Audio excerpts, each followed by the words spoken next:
I have spent a good chunk of today reading about the Austro-Hungarian Empire in preparation for this, just so I'm like, you know, just so I have one foot on the mountain, so to speak, listening to you, and and and yeah, I've learned quite a lot already.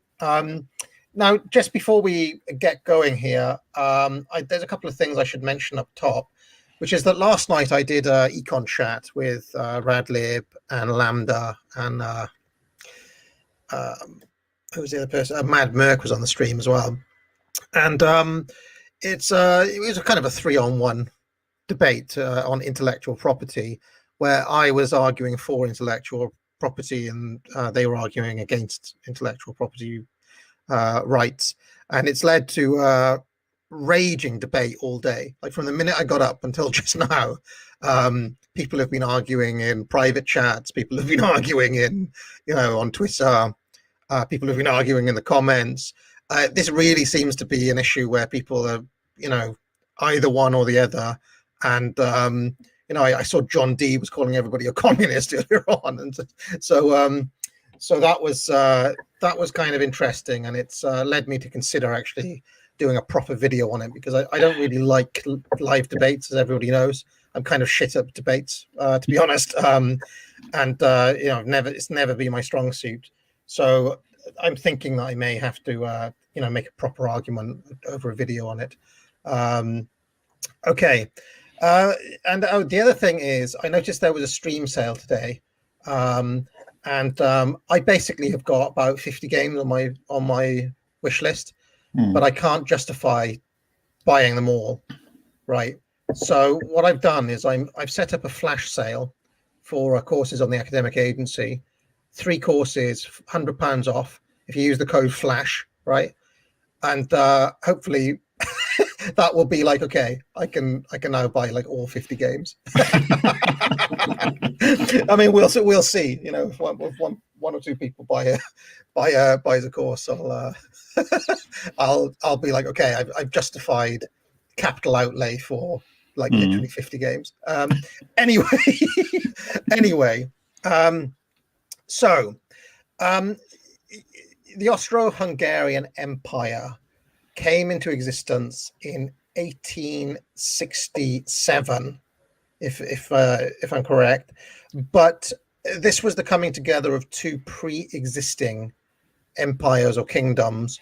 And you want to start the story a little bit earlier than the formation. Yes, and I think your point there is again kind of a misconception, that it was less a joining together of 2 empires than the reformation of one single existent empire.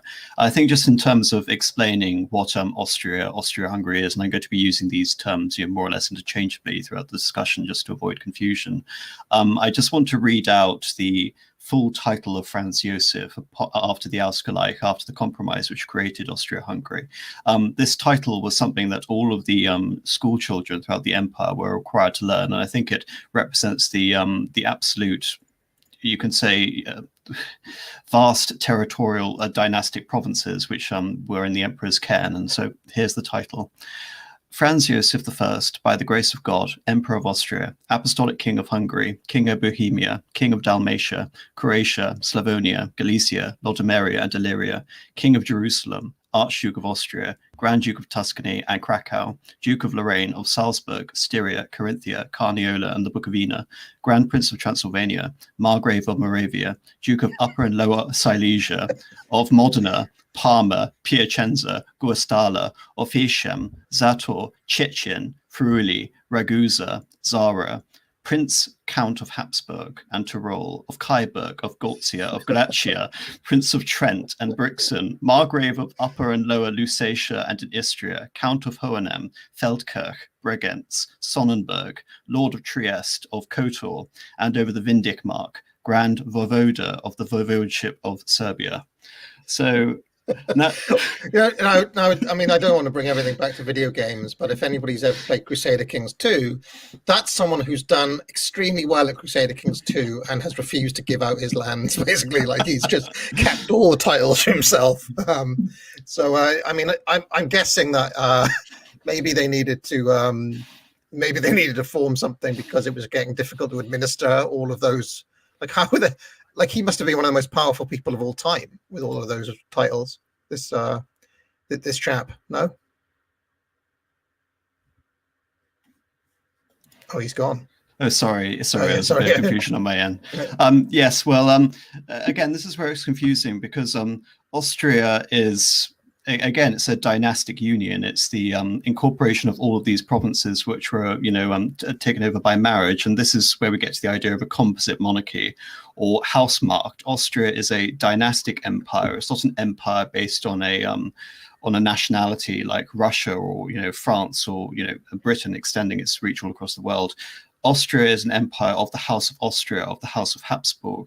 I think in terms of, like, again, offering you a brief overview of how we get to Austria-Hungary proper.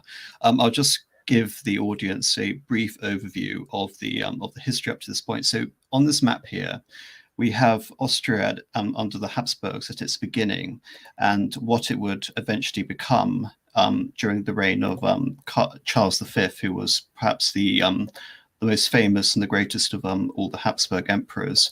So as you can see on this left map, you have a little bit of red here. And this is the territory which was conquered by Rudolf of Austria after the Battle of Marschenfeld in 1272, which establishes the House of Habsburg in Austria. And from this power base, the Austrians, through a string of successful dynastic marriages, are able to take over all the territories in green you see on the right-hand side here. So in the course of 3 generations, they marry into the Duchy of Burgundy, which gives them all of the Low Countries, large parts of France. Within the next generation, they marry into the Spanish royal family, which itself was a dynastic union between Aragon and Castile, which gives them Spain as well. And you can see in the map at the top here, that also grants them the massive Spanish Empire and the New World at the same time. So by the 16th century, the Habsburgs were the first empire upon which the sun never set. It was the largest, probably empire in world history, other than probably the Mongol Empire up until that point. And even more than that, in 1526, the Hungarian king Louis Jagellon was killed at the Battle of Mohacs, which meant that Bohemia and parts of Hungary also came into the Habsburg domain as well. So by 1550, all of these possessions, these disparate possessions, were held together simply by the dynastic ties to the House of Habsburg.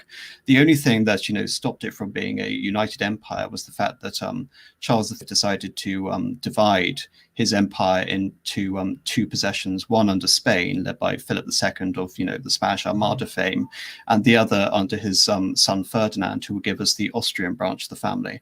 In terms of getting us to Austria-Hungary, all of these states were, they were separate realms. They were separate realms that just so happened to share a common king through inheritance. So Bohemia had an elected monarchy, and there was a large Hussite, then Protestant movement there. Austria was just a string of possessions. I mean, again, the only notion of like Austria as having any sort of dignity was actually based on the privilegium maius, which was Rudolf IV trying to give himself the dignity of an archduke because he'd been cheated out of a series of dynastic offerings in the Golden Bull. So just ask a couple of questions here. I mean, I used to play this game called Europa 1400, the Guild, and one of my tried and tested tactics in that game was I try to get married to an aging but wealthy heiress, essentially, right? And then when she died, I'd inherit all her lands. And in fact, because I'm I like to min max, I'd frequently get, I'd find one who was like approaching 60, marry her, kill her off, marry again, do it again, and are you saying that essentially the Austrian Empire expanded in this way? They didn't have to fight any wars at all to gain all these lands. It was purely through the wars they did had to fight were basically after the fact to hold on to these possessions. So, say for example, the first sort of great marriage was between the daughter of Emperor Sigismund and one Albert of Austria. That gives the Habsburgs possession over Bohemia, Austria, and Hungary. Although they lose that, and then we have the first Austrian Holy Roman Emperor, Frederick III. Frederick III's son, Maximilian, marries the wealthy heiress of Burgundy, the daughter of Charles the Bold, who had been killed and mutilated at the Battle of Nancy in 1477.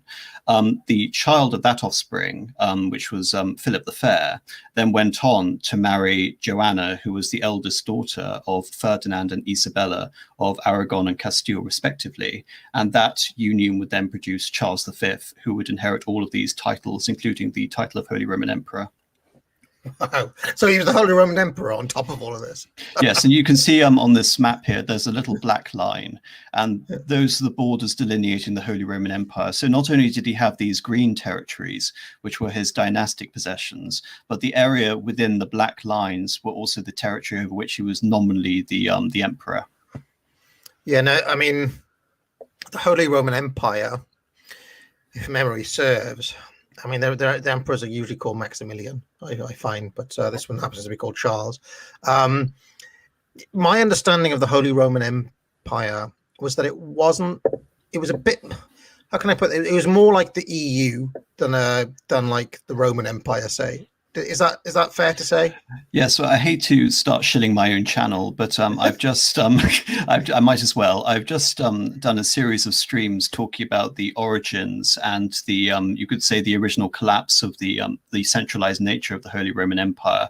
It does begin as an empire proper. It begins first of all, you have the Carolingian Empire under Charlemagne, and then you have the Holy Roman Empire under Otto. And really, I contend that under Otto it was Roman in the sense it controlled the city of Rome, and the emperor was often in the vicinity of Italy. It was holy in the sense that the emperor ran the empire by relying on the clergy, and it was an empire in the sense it was, the largest polity, probably bar, the Byzantine emperor and the Muslim caliphate.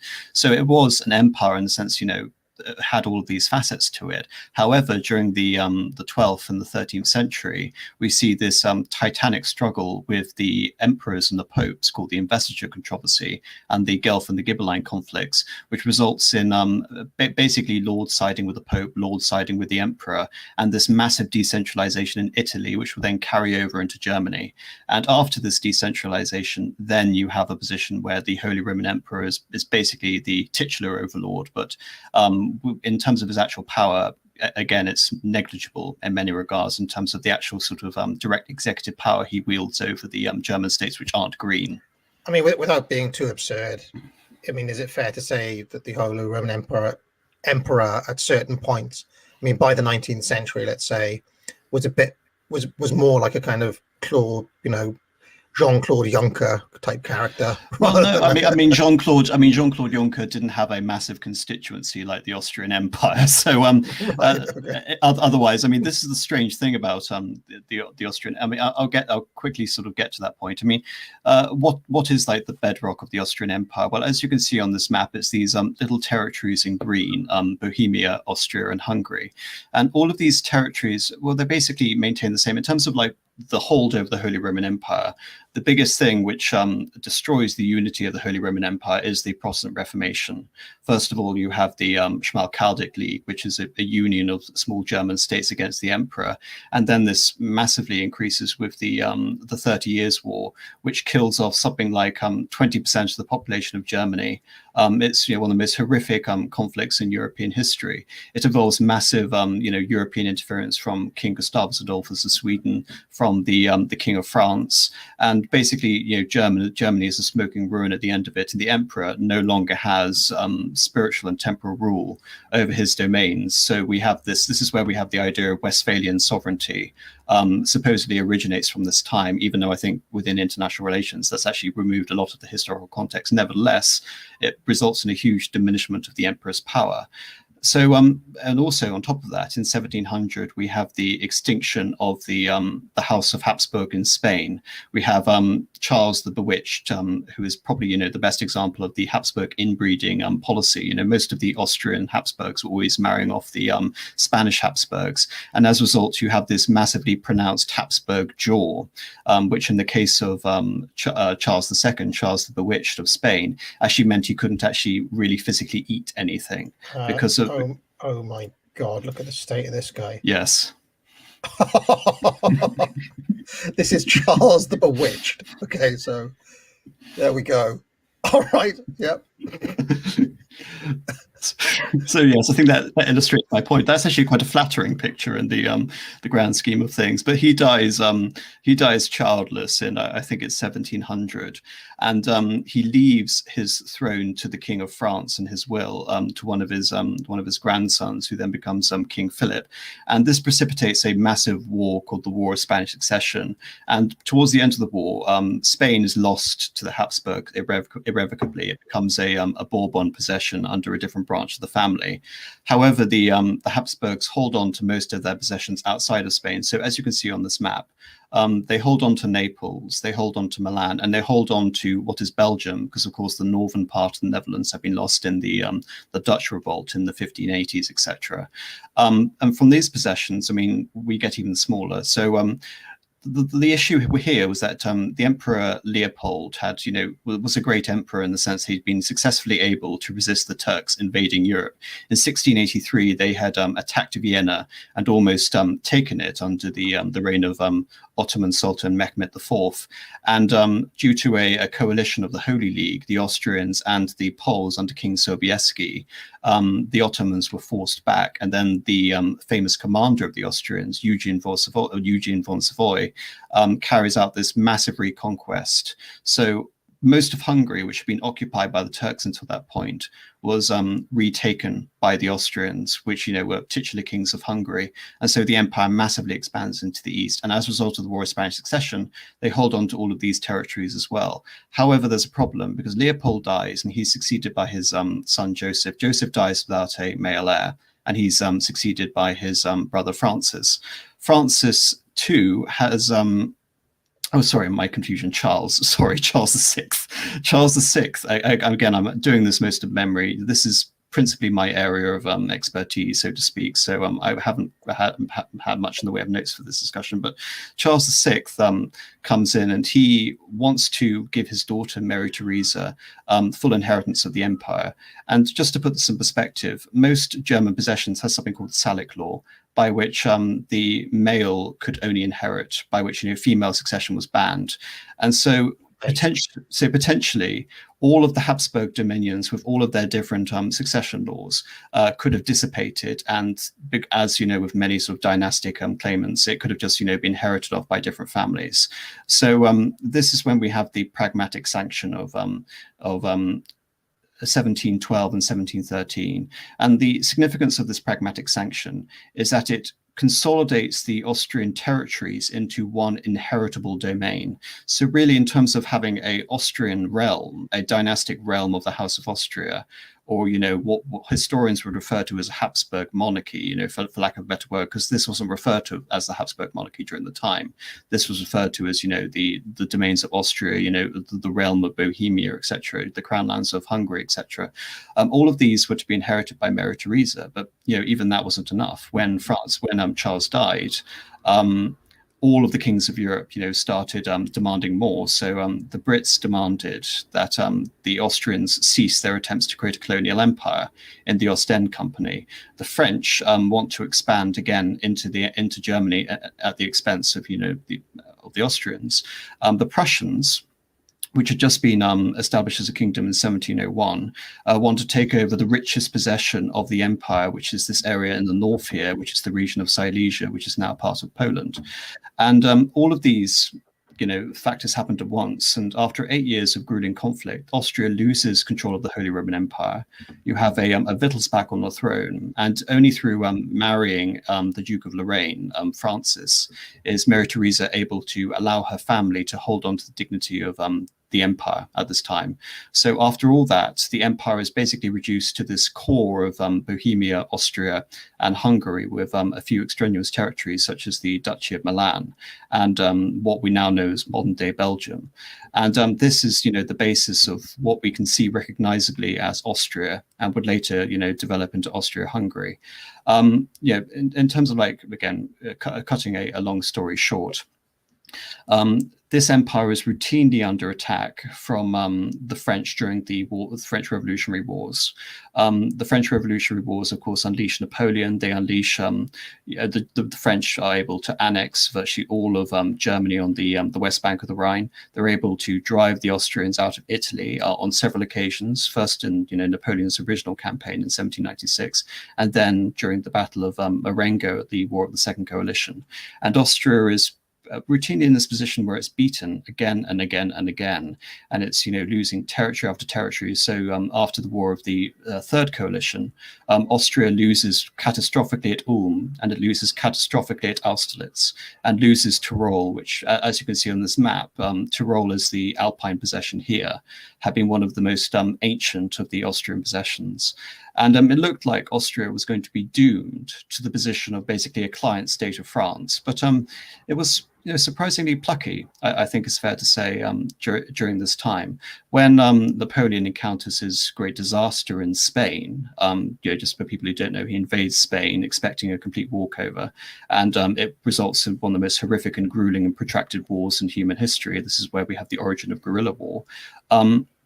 The French are defeated in Spain. Napoleon at one point is presumed dead after his incursion, and the Austrians launch this massive retaliation and actually are able to inflict upon Napoleon one of his most decisive defeats, which is the Battle of Essling, which sadly, as for the Austrians, is followed up by the Battle of Wagram, where he soundly beats them again.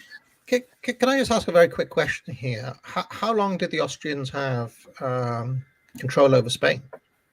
They had control over Spain from, well, really, I mean, in terms of the dynastic union, the marriage between Joanna and Philip the Fair was in 1506, and Charles II the Bewitched died in 1700, so 200 years. I mean, this seems a bit bizarre to me that you can just kind of fall into this empire. Were they unpopular with, like, say, the typical Spaniard or people on the ground? Like, did they resent having foreign rulers who just kind of married into power? Yes, one of the first things that Charles encounters is a revolt against him, because they basically he was considered a foreigner by everyone. I mean, there's a wonderful quote which is attributed to Charles, which is, again, you can say this represents the European nature of the dynasty. I speak Spanish to God, French to men, Italian to women, and German to my horse. So he was simultaneously all of these things, and yet none of these things. And so virtually all of his dominions thought he was a foreigner.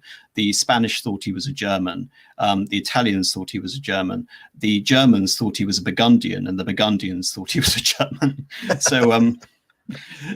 So yes, this is the peculiar nature of marrying into all of these dynasties, where you have this supranational aspect to the Habsburg dynasty, where they begin as a series of counts in Switzerland. They conquer the domain of Austria after the House of Babenberg, and then they consolidate from Austria this massive dynastic empire.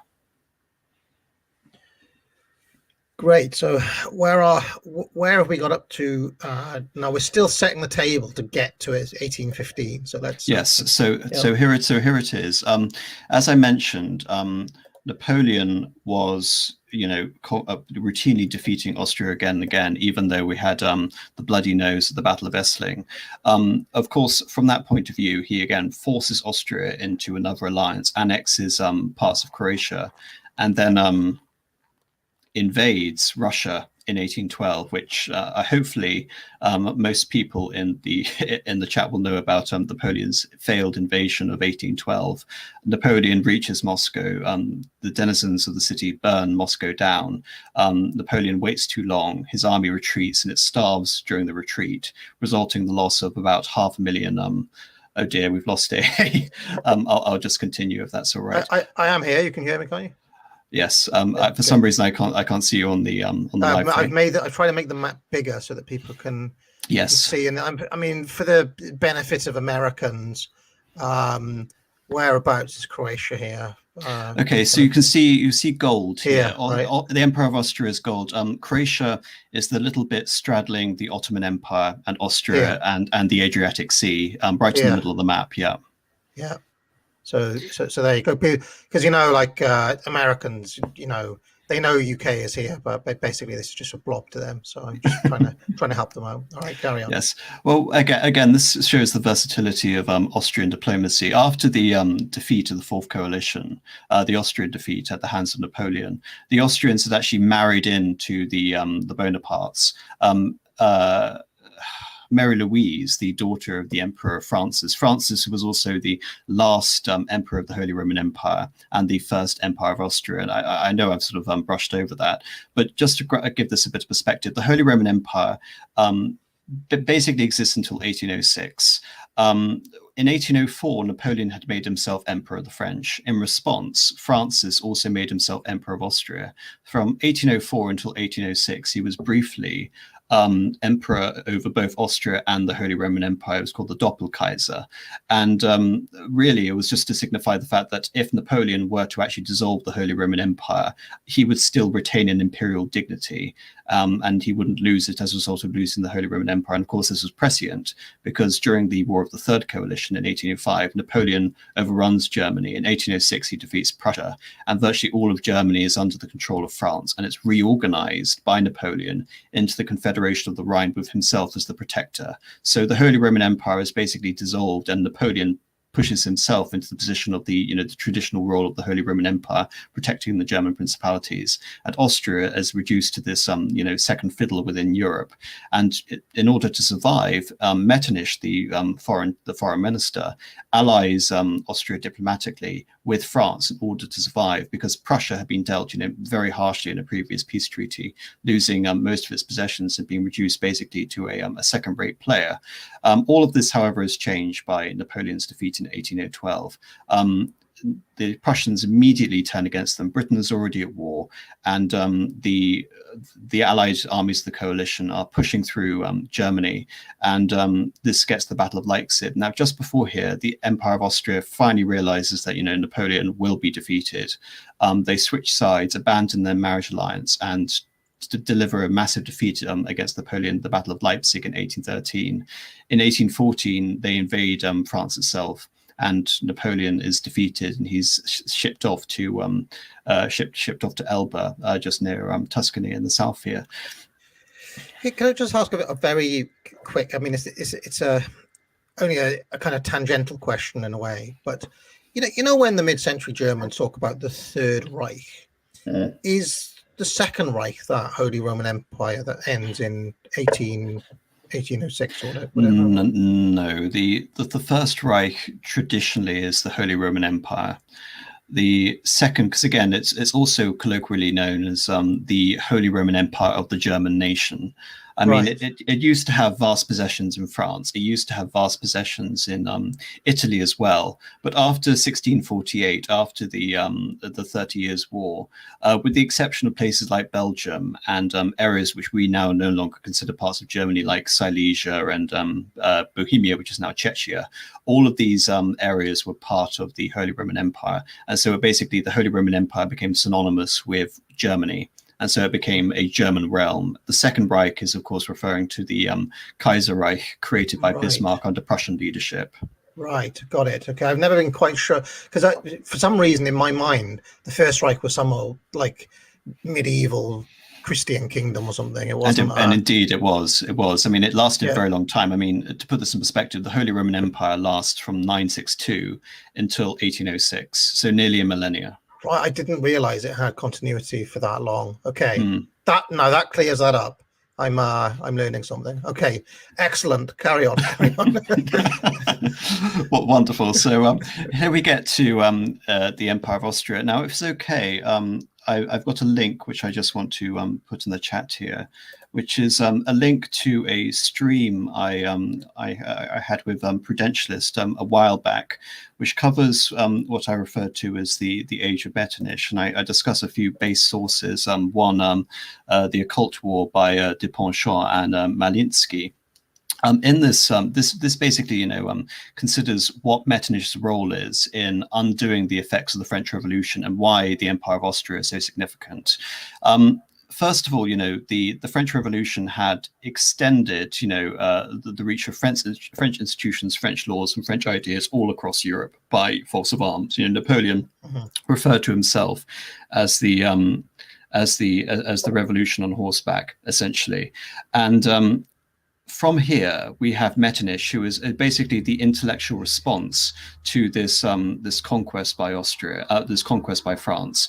Metternich, in quick summary, creates this Congress of Vienna to create a reactionary framework for European politics, not only to achieve a lasting peace in Europe, but also to ensure that a French Revolution never happens again, and that nationalism is nipped in the bud forever. So if we can go back to that map, if that's okay, AA, so I can try and explain this. Austria had lots of its possessions from the French, from the Napoleonic Empire restored, so it regains Tyrol, it regains Croatia. It also gains control of Venetia. It also gains control over Lombardy. It also regains control over leadership in Germany as the nominal president of the German Confederation. The German Confederation, with roughly the same borders, succeeds the Holy Roman Empire as basically the nominal overarching authority over the German Reich. And in this position, Austria is technically the hegemon of Germany and also the unofficial hegemon of Italy as well, because in addition to holding Lombardy and Venetia, the Habsburgs also control Tuscany, they also control Modena, they also control Parma, and the Papal States has been restored. So the temporal ally, the spiritual ally of Austria in the Pope is, also wedded to the Empire of Austria as well. And of course, we have the Kingdom of the Two Sicilies under the Bourbon dynasty in the south. So essentially, we have a full reactionary recreation, especially in Italy, of what had been before the French Revolution. In Germany, however, things are quite different. As you can see, the map of Germany is much more consolidated. Just to put this in perspective, at the end of the Holy Roman Empire before the French Revolution, so we're talking 1792, there were around 300 to 400 principalities in Germany, in terms of the massive overarching decentralization.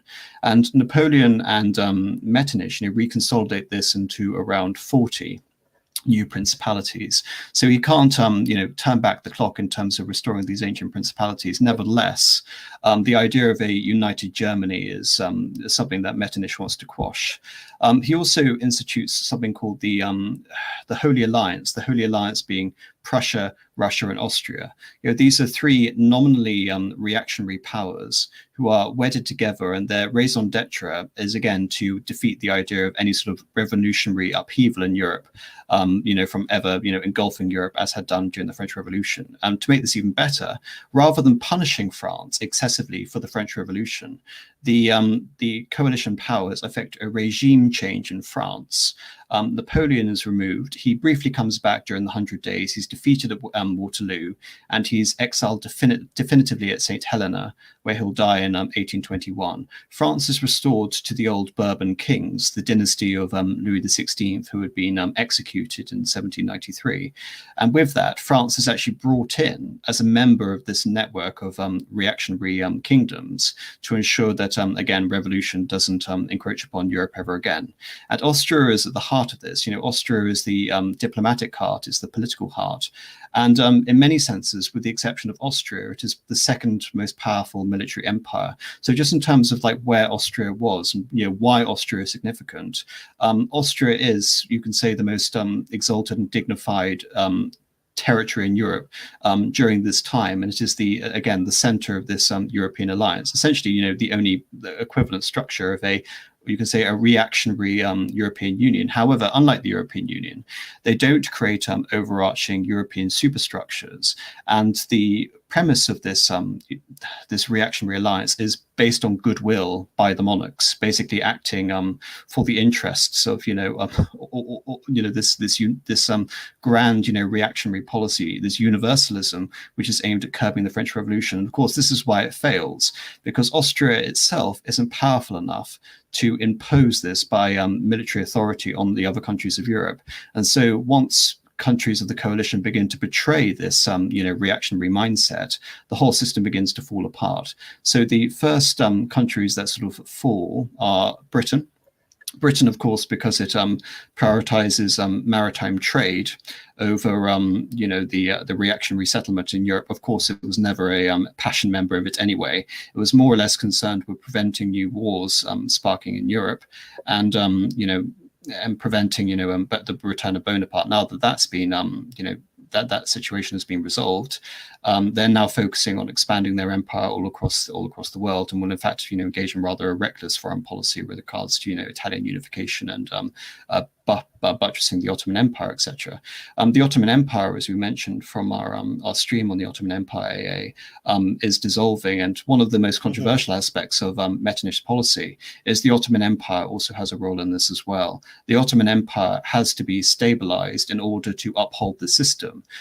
Again, from a reactionary point of view, he had quite a lot of criticism lauded against this, because this representing the betrayal of, you can say, the Catholic nature of the Empire of Austria as being this bulwark of Christianity, in the sense that it's willing to ally with the Turkish Sultan in order to uphold the peace of Europe and the stability of Europe. And of course, even with that support from Austria, the Ottoman Empire begins to fracture, and of course we have the Greek War of Independence.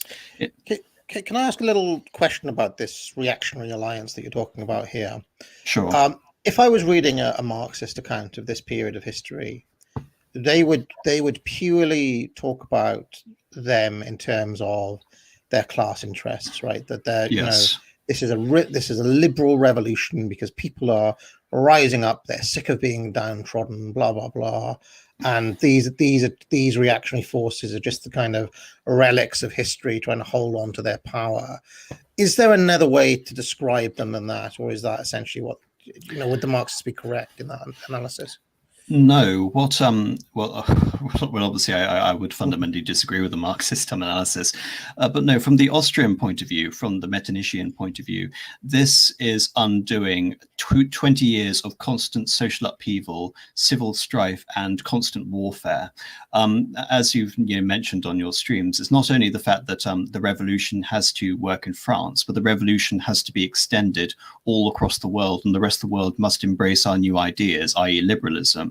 Liberalism cannot stomach any alternative to itself. Therefore, it needs to impose its will on others. Basically, you can say the origin of neoconservatism sort of really begins with the regime in 1792 in France. When the Austrians are creating this order, one of the principal things is the restoration of peace and the restoration of stability and the restoration of European economic prosperity, and you can say a solidified social order, which allows for a cultural flowering in Europe during this time.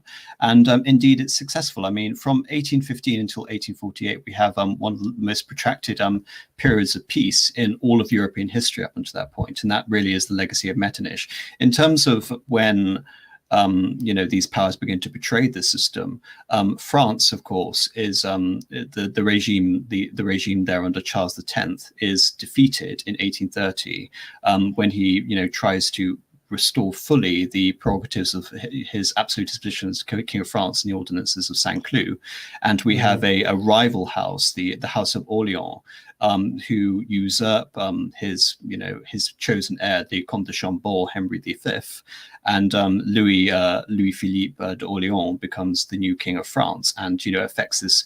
You can say this restoration of the liberal revolutionary monarchy, which had such an so ill-fated during the early French Revolution, where he becomes a citizen king, a roi citoyen, and the king of the French. That's one of the first major turns in terms of the system beginning to fall apart. And then, of course, we get to the liberal revolutions of 1848. I mean, it's kind of interesting though, because steeped as I was in the classical liberal literature, they always point to that period as one of the big wins for free trade. As well, look at how peaceful the world was during this period. It's because people reduced their tariffs, but actually, you could make an argument it's because of this reactionary coalition that you're talking about. Yes, and the reactionary coalition wasn't just an alliance, a private understanding between these kings, but it was also again, Metternich was very concerned with wiping out these, young European fraternal organizations. He was concerned with checking the power of student unions. He wanted to, Mazzini circles, for example. Mazzini was one of the intellectual founders for Italian unification. Mm-hmm. He went after, Freemasonry and Concordia associations, etc. All of these organizations, which were basically carrying the fire of the French Revolution, were rigorously stamped out, and universities, were inspected and checked to make sure they didn't become these bastions of basically intellectual subversion. The ironic thing is within Austria is that Austria was actually carrying the flame of this at one point. I mean, something I didn't mention, but I think is worth going back to, is that one of its most famous emperors, Joseph II, this is from 1780, from 1790, began a forced attempt to impose a secular administration on Austria involving secular education and a unified language of administration, replacing Latin with German.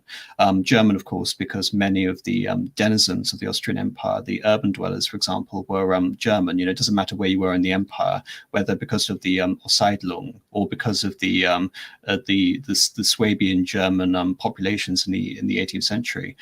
All of these little areas had German-speaking populations, and this was to be the bedrock of a German organizational middle class who would administer the empire upon enlightened principles, which Joseph II himself would personify.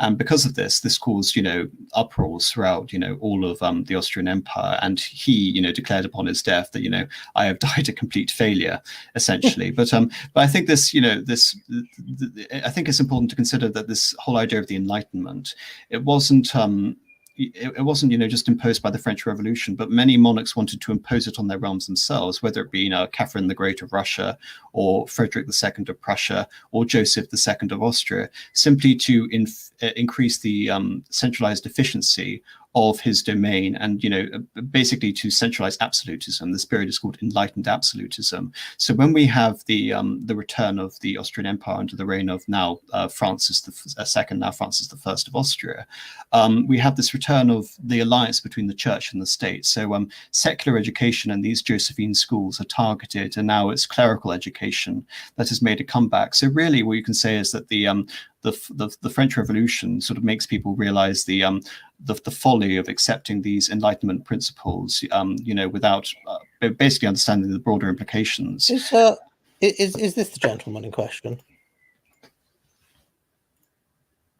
That's Francis, yes. There's also a there's a much more magnificent photo. If you find him on his throne towards the later life, I actually used this as an avatar for a short period of time. Let me see if I can find that. Hold on. You'll recognize it when you see it. Okay. Francis sitting on his throne. Oh yes, is it this one? My gosh. Let me just get him up here. So this is a real return of throne and altar here, then? Yes. Is this the one? Yes. Amazing. Okay. It's magnificent that guys like this were knocking around in the 19th century. So absolutely, do you want to carry on? Yeah, sure. Well, I think again, this just demonstrates my point in terms of the reactionary understanding of the world, in terms of where people like Metternich thought the faults lie. I think the tragedy of Metternich is that he never had complete control over the Austrian Empire. Franz was always the executive ruler. He relied on Metternich, but even though Metternich was given extraordinary powers, for example, he was state chancellor of the Austrian Empire from 1809 all the way up until 1848, which is 40 years of being in power. Nevertheless, he never had the complete power of, say, someone like a Bismarck would have over Prussia. When Francis died in in 1835. Tragically, we have the ascent of the enfeebled emperor, the Emperor Ferdinand, who made one demand throughout his entire reign, which was a demand for more dumplings at supper. But no, this. For Metternich, this was a dream come true, because he believed he could control the emperor, as basically a regent. And this never happened, because he had an opponent at court, one Anton Graf von Kollewart, and he frustrated. Is this Ferdinand? Sorry, I mean, he has got some terrible physiognomy. If this is yes, it's a dishonest chin, very imbecile, etc. Yeah. Yes, exactly, and that was the impression very much. But his reign, didn't give Metternich, the power he needed. Instead, he became a member of this triumvirate, and as a result, he could do very little, as Europe was, basically unraveling before the revolutions. In terms of, and again, a lot of it could be said due to the suppression of all these organizations, the fact that the suppression wasn't successful in eradicating them or in eliminating the ideas of the French Revolution. So when it comes to 1848, the thing that starts it is, of course, in France, because the old adage of the time, when France coughs, Europe catches a cold. The Louis Philippe regime falls and is replaced by a second French Republic, and this begins a series of revolutions all across Europe. So we have an attempt in Italy to unify Italy. We have an attempt in Germany. This is the first major attempt to unify Germany under liberal principles. They form a parliament in Frankfurt. They send delegates there. The Austrians, again, are petitioned to join in this alliance. I think it's, again, important to note, the idea of Austria as distinct from Germany during this time is absurd. Austria is considered to be the heart of Germany in many respects, because Austria is the leading member of Germany, which is something very important to consider before we get to Austria-Hungary. It's not Germany and Austria. No, Austria was the leading member of Germany. So even the first flag, the famous black, gold, and red of the modern flag of Germany, the provenance of that flag is the Schwarz-Gelb, the royal colours of the House of Habsburg, and the red of the Hanseatic League, to indicate the preeminence of Austria. I'm sorry to interrupt you again, but my God, this guy is literally like Herman Munch, like literally Frankenstein's monster. This is Ferdinand, yes. When Ferdinand he was the First. Yes, this is him in exile in Prague Castle. Yes, where he was pretty much, as you say, he was considered by all to be an imbecile, and he was pensioned off and lived out his 30 years of retirement in Prague. Good top hat, but I mean, my God. All right, carry on. Sorry. All right, I forgot where I was talking about now. I was talking about the talking about the tragedy of 1848 across Europe. Yes. So yes, I mean, if you can get that map up again, I know it's a crutch, but it's very helpful in terms of again delineating the main powers here. So we have the revolution in Germany, and there are revolutions in Vienna. Because of this, Metternich is forced into exile. There is there's basically a Czech movement which is wanting the union of Czech peoples within the Austrian Empire under Pulaski. Leon Blum is one of the leading lights of this German unification movement. Even the crown of unified Germany is offered to the then King of Prussia, Frederick Wilhelm IV, and he rejects it as this crown from the gutter, basically referring to the revolutionary crown of Louis Philippe in France. And the fundamental reason why this revolution fails in Germany is because none of the states go along with it. Prussia, had an opportunity to, subvert the reactionary order, and this time it chooses not to. It chooses to crush the revolution throughout the late 1848 and 1849. Austria doesn't fare very well by comparison, though. In 1848, we have the liberal Hungarian Revolution under Lajos Kossuth. And just to illustrate this, right in the middle of the empire, we have the lands of St. Stephen. Hungary is, the largest single country within the Austrian Empire at this point. And it has, a vast and, elite aristocracy, which has been there since, the original apostolic king, St. Stephen, in the year 1000. And in 1848, they establish basically a free Hungarian state based on these liberal principles, run by a member of the low aristocracy, Lajos Kossuth, and they begin this policy of Magyarization, i.e., forcing all the minorities within this larger Hungary to speak Hungarian and begin to adopt an elite sort of liberal constitution. This is not defeated by the Austrians so much as it's defeated by the Russians. The Russians under Nicholas I move in and they crush the Austrian uprising. They move in and in concert with the new Austrian forces, now led by Franz Joseph. Ferdinand had been forced to abdicate, and the House of Austria undergoes a major bit of house cleaning. The father of Franz Joseph had basically surrendered his rights to the throne because he didn't consider himself up to it, and his wife, the Archduchess Sophie, had pressured him into it to allow her 18-year-old son Franz Joseph to take to the throne as a soldier king and fight and go about and crush all of these revolutionary movements in the Austrian Empire.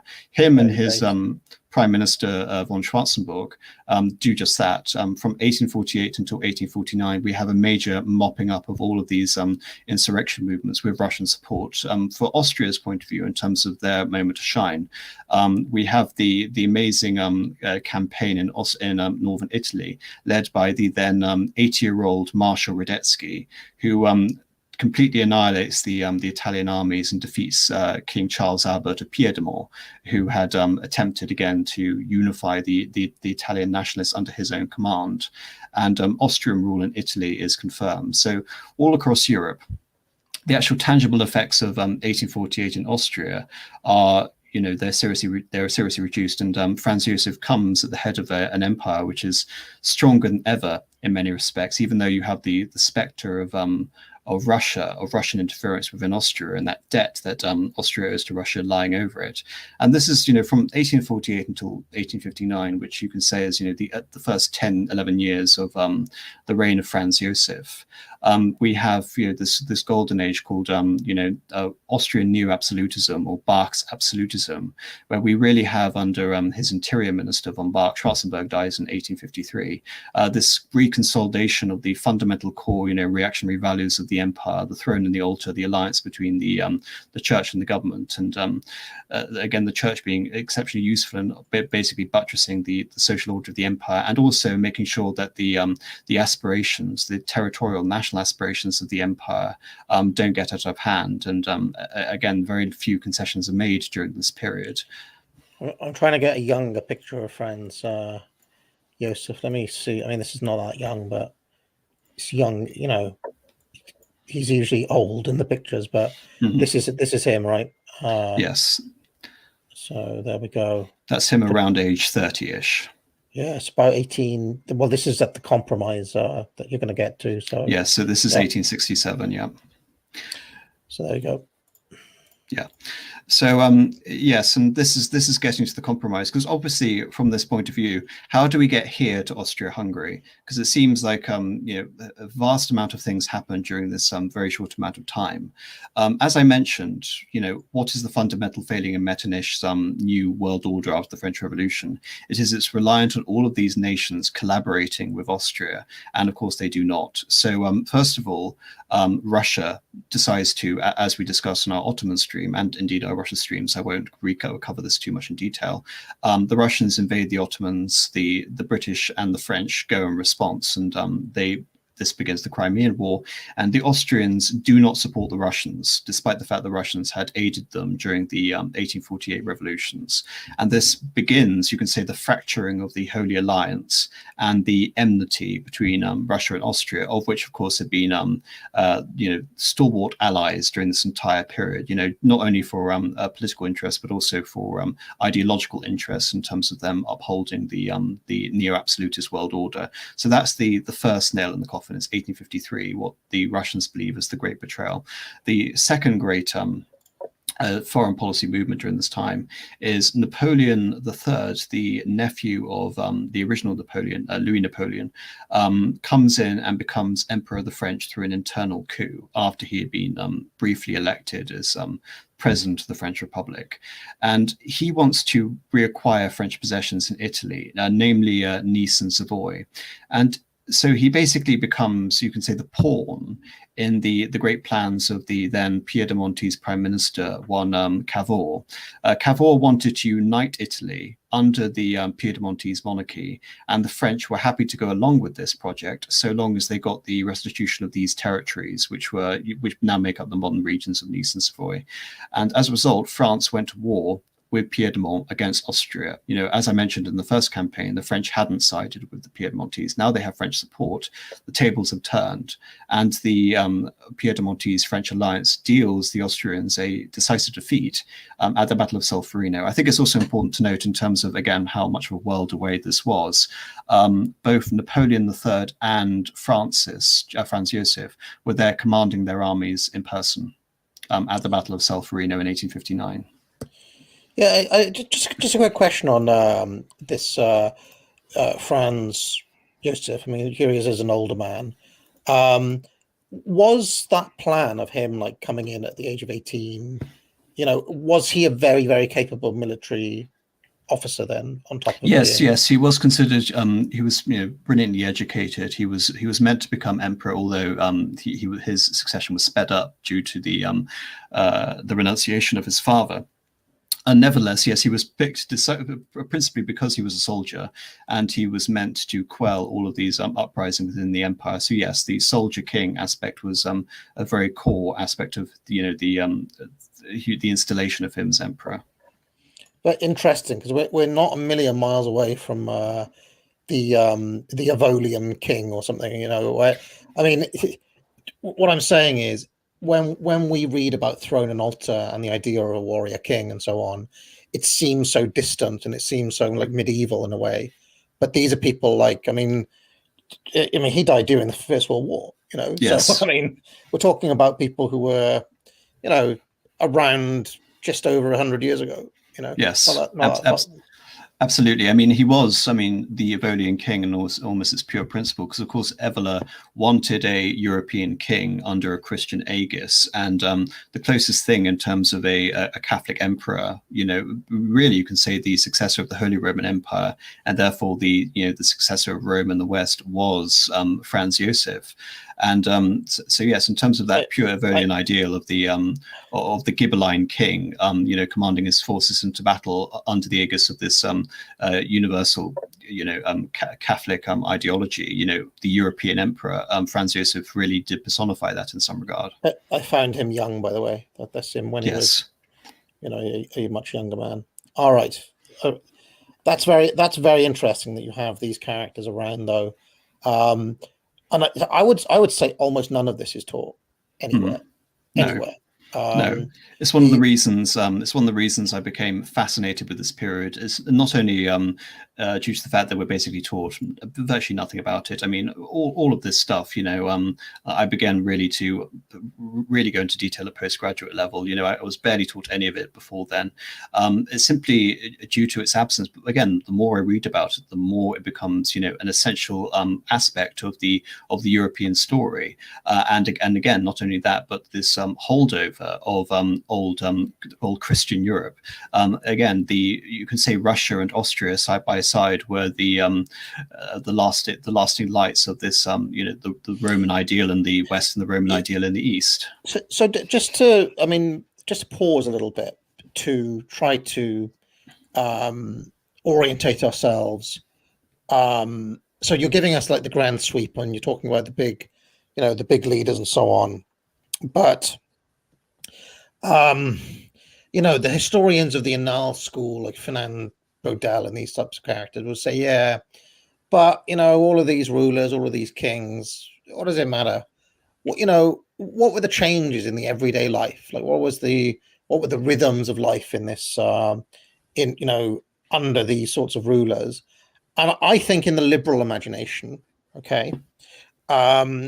essentially these guys are keeping their populations under repression, and very much their opponents are fighting for their liberty.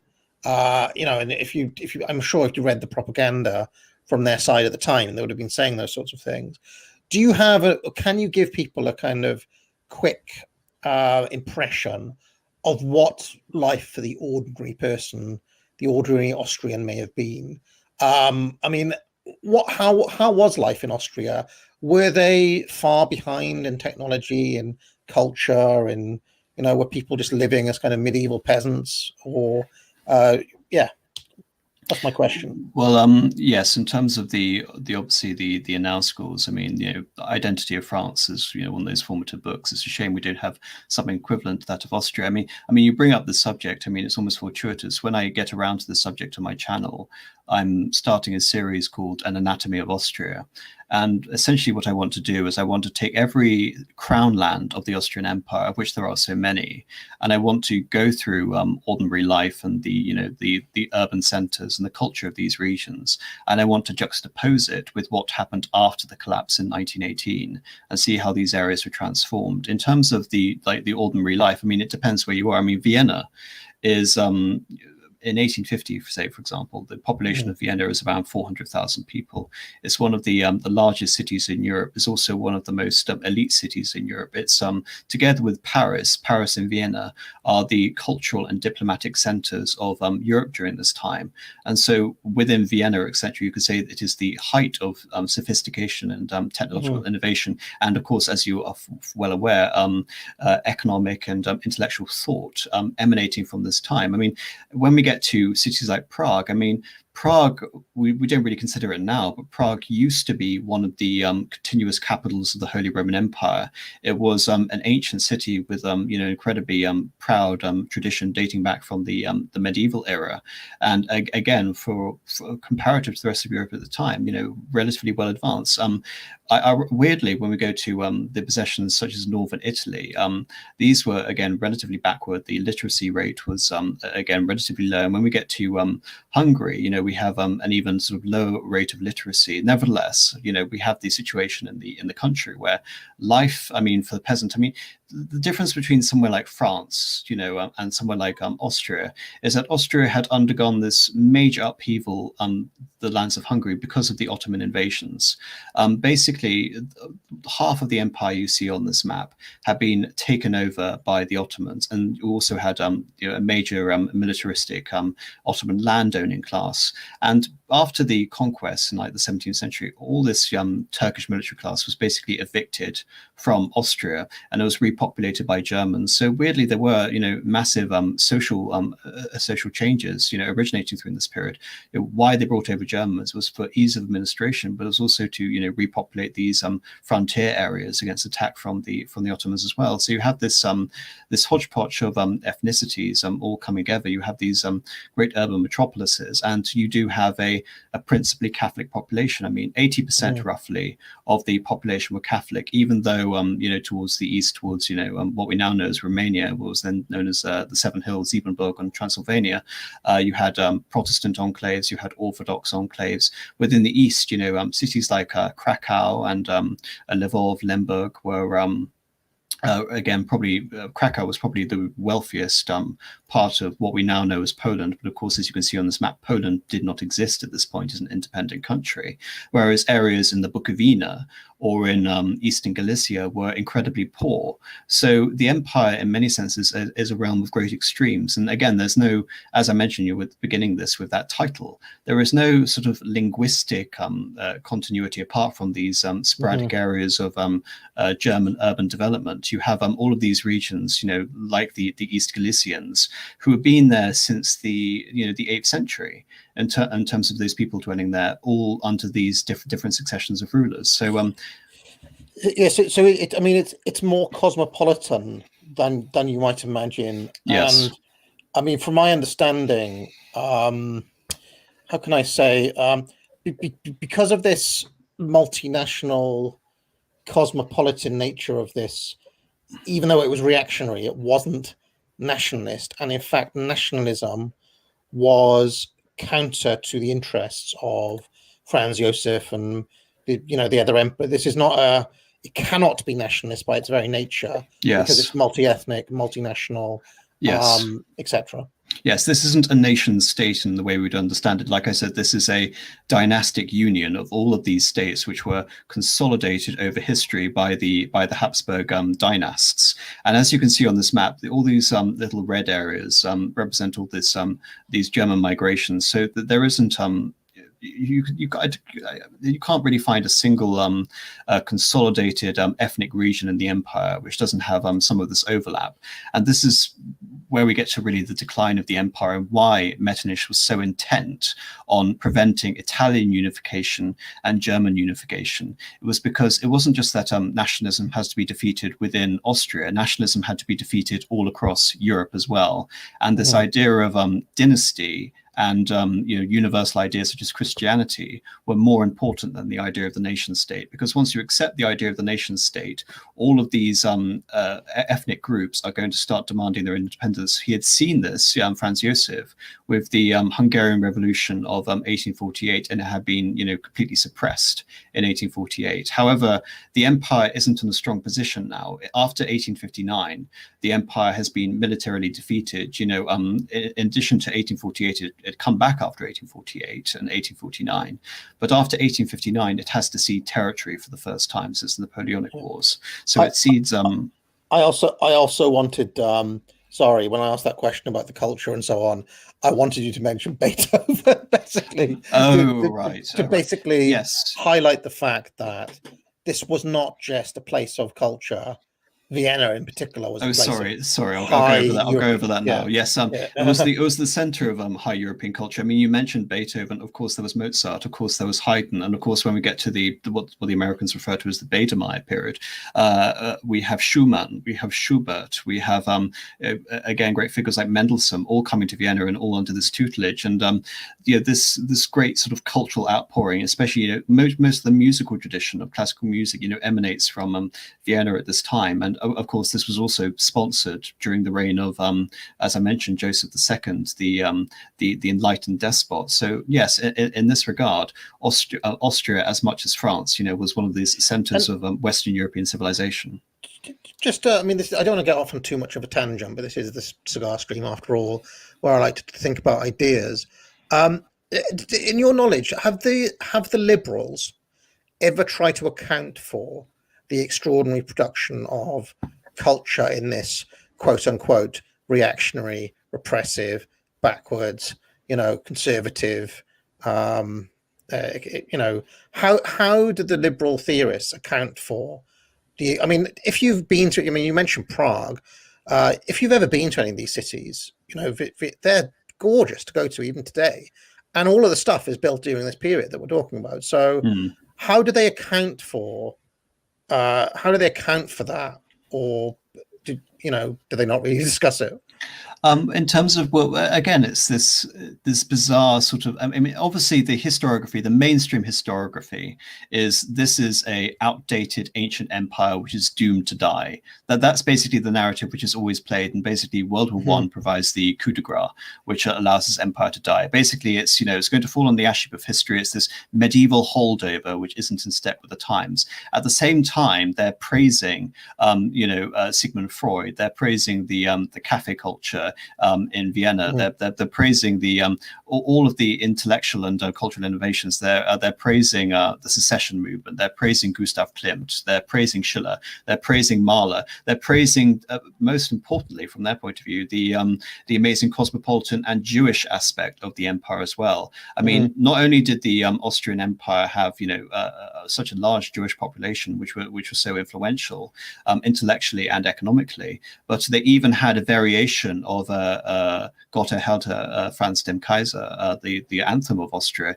in Yiddish at the same time, in terms of the cosmopolitan nature of the empire. So I find it paradoxical that you could bastardize the history, dishonestly remove the throne and altar aspect, and say that this is a wonderful incarnation of multiculturalism and tolerance that we should actually be upholding. Nevertheless, again, it's this wonderful, liberal contradiction, which is the internationalism aspect of liberalism lauding it, and the nationalistic aspect of liberalism, which predetermines the nation state as one of the immovable sort of objects on the path of history, as completely juxtaposed to this.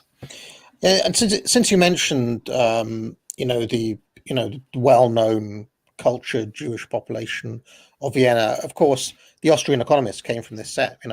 Yes. Mises and his family and so on.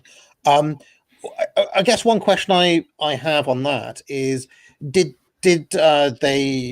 were they able to manufacture one of their famed vertical relationships with this regime for special privileges, or I mean, how did they avoid conflict there when everywhere else, it doesn't seem to go so well for that group, but yet in Austria for a very long time, from what I can see, there's not that much trouble. And then, only a few years later, you've got the painter, of course. So, I mean, any thoughts on that particular question? Knowing where we are. Yes, and I think it's quite a simple answer.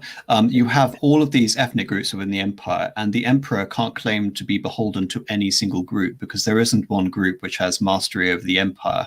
And as we'll talk into this, the idea of the Germans repressing these minorities, which is also a ridiculous claim, but is often made. I'm going to debunk that later. But like the Germans in these urban centers, the Jews, especially in places like Krakow, again represented these urban cosmopolitan elites who could basically function within the empire as tutors, but also as bureaucrats and civil servants and traders within the empire, and of course as these great cultural scions. So uniquely in the Austrian Empire, where the emperor needs these vertical relations with his subjects in order, as with Joseph II, to produce a centralized uniform empire bypassing nationalism. Therefore, the Jews become a natural ally of the Habsburg dynasty. Right, because it's, from a certain point of view, aligned against nationalism. Yes, if that makes any sense. But from Yes. the other side, from the reactionary side, and that makes perfect sense. And it actually, you can actually make sense of a man like Mises more and his mindset and where he's coming from, if you consider that that's the lineage, right? So it's kind of like, well, conservative but anti-nationalist. That makes any sense. So, yes. yeah. So, right. and I do want to talk about this a bit more later when it comes to German vis-a-vis Jewish politics. But just getting to this point, because this is obviously as a map of 1910. This is the census, which picks up, again, all the ethnic divisions. I'll probably go over the statistics a bit later, but we have the defeat at Solferino in 1859. The Austrians cede Lombardy to France, and the French cede Lombardy to the Piedmontese. And then we have the creation of Italy in 1861. The Italians will then, unify the south with the north, and they will take over the entire country, with the exception of Venetia, which is this area south of Tyrol, corresponding to the area north of Venice, and Latium, which is the area again controlled by the remainder of the Papal States. Now we get to Germany. I mean, as I mentioned, Austria was the center of Germany, in the sense it was the privileged member of the German Confederation. It was the hereditary president of the German Confederation. And in response to the loss of Italy, Franz Joseph embarks upon a series of reforms within the empire. First of all, is offering something called the October Diploma in 1860 and the February Patent in 1861, which creates local elected assemblies for the various denizens of the empire, basically giving them more power to satiate their now demands for independence. Now the empire is weakened. However, in order to get prestige from the empire abroad, he wants Austria to lead German unification, and he does this by embarking on basically a diplomatic solution. He wants the German Confederation to reform to allow Austria to exert more influence within the empire, and to consolidate the economy and military affairs and foreign policy, etc. Foreign policy, for example, already had its own centralized administration in Frankfurt, but the emperor wanted to, again, you can say, create a German Confederation based more on European Union lines. I mean, this is such a mess in my mind. So you've got, okay, I'm just, for the viewer at home, I'm just trying to take it one step at a time. You've got a situation here where you have the German Federation, right? Confederation, which is basically Germany plus Austria-Hungary. Austria-Hungary didn't exist at this point. Okay, I mean, so it's Germany plus Austria plus Hungary. Is that yes, right? just as you can see on this previous map, just to explain it. By the way, I'm sorry if it's confusing, but it does sort of need to be explained. Otherwise, people are going to get lost. You can see this red line. This red line is the demarcation point for the German Confederation. So as you can see, not all of Prussia is within the German Confederation, and not all of Austria is within the German Confederation. But these territories within Austria are part of the German Confederation, and all of these little states are part of the German Confederation as well, to make it even more confusing. Okay, so what is the point of this German Confederation? As I said, the German Confederation is the holdover of the Holy Roman Empire. It is a way to regulate the foreign policy of all of these domains and bind together, in some cases, for internal security, whether, for example, France, which was the main consideration of the Congress of Vienna, decides to invade again. So it was a very loose association of all of these principalities, but it wasn't a unified Germany by any means. Hello? Can you hear me, AM? Sorry. Sorry, yeah. My question is, how are the Austrians all right with this line running through their empire? Like, I mean, this is a very, think of the fuss about the border between Northern Ireland and the rest of the UK, in Brexit talks and so on, and how much that bothers everybody. I mean, how is this not going to cause a problem? It didn't really cause that much of a difficulty, in the sense that it was basically had no real effect on administration. I mean, it just signified that Austria was a member, whilst not all of the Empire of Austria was part of Germany. The border here delineated basically corresponds to the area which was traditionally seen as the border of the Holy Roman Empire. And just to put this in perspective, this border had existed before with the Holy Roman Empire. So this wasn't a new innovation. This was just a carryover from the Holy Roman Empire. But it doesn't exist as a country. It's just it's a trade arrangement. Yes. Okay. Well, there was a trade arrangement within the empire called the Zollverein, which weirdly Austria was actually excluded from. But yes, it's a very, very loose political union, and this is obviously the Germans weren't happy with it. The German bourgeoisie who wanted, the German liberals who wanted the united Germany, which is why they tried to dismantle it. Basically, it was seen as a club for the from the liberal point of view. It was seen as a club for the various German princelings, whether it be the King of Bavaria, the King of Saxony, the King of Hanover, to basically repress any revolts and hold on to their own dynastic possessions. The idea of a liberal Germany was that it would remove all of these princelings and dynastic holdovers from the Holy Roman Empire, and it would create not just a Germany but a liberal Germany, and potentially even a democratic Germany.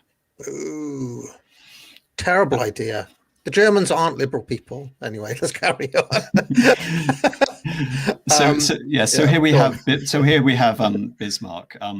Bismarck comes in as the Minister President of Prussia, and again, I'm sure we'll overlap quite a lot when we do our Germany stream. But briefly, he comes in and he sorts out a parliamentary crisis.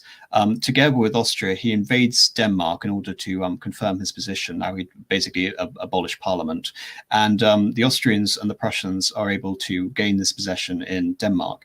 However, from this, and again, this is too complicated to get into, Bismarck creates this unique diplomatic situation in Schleswig-Holstein, which gives him a casus belli against Austria. And the reason for this is that the motivation for his foreign policy is he wants Prussian leadership over the German small states. In order to achieve this, he needs to remove Austria from the German Confederation. Remove Austria from the German Confederation, and Prussia can unite all of the smaller German states in what would be called a Klein-Deutschland, or a lesser Deutschland, as opposed to a Groß-Deutschland, or a Greater Germany, which is what Franz Joseph wanted to create, which will be a looser confederation. Bismarck wanted a consolidated Prussian state lording over the German principalities. And to do this, he needed to evict Austria. And of course, Austria wouldn't be evicted diplomatically. So he decides to evict eliminate them through force of arms, but with the coup de grace of having Austria actually declare war on Prussia for him, giving him that casus belli. And this is where we have the 7 Weeks' War, or the Austrian Brothers' War, in which the Austrians are decisively defeated at the Battle of Königgrätz. And this Bismarck has this feud with the king. The king wanted to take vast possessions of Austria away from the Austrians and annex them to Prussia. Bismarck dissuades the king from doing this, and they basically conclude on amicable terms by which Austria accepts it's now excluded from this German confederation, and the states are now reorganized under Prussian leadership into what was called the North German Confederation. And this North German Confederation would go to war against France in 1870 and win the Franco-Prussian War and unite as Germany in 1871. To make a very long story short. I find this picture of Bismarck, which I believe to be a photograph, but is that really him? Or have they colorized that? Or is that a painting? That's an actor, I think. Okay, I thought it was like, surely, are there any pictures of Bismarck? Do we know? Yes, there are lots of pictures of Bismarck. See if I can find him. Magnificent helmet. Let's see if I can find. Unfortunately, because there's lots of stuff called Bismarck. There's the ship, isn't there? Yes, so just Otto von Bismarck. Let's see if we can get Otto von. Here we go. He likes rocking the helmet. So you can see him rocking the helmet. Look. There he is. Kind of a walrusy character.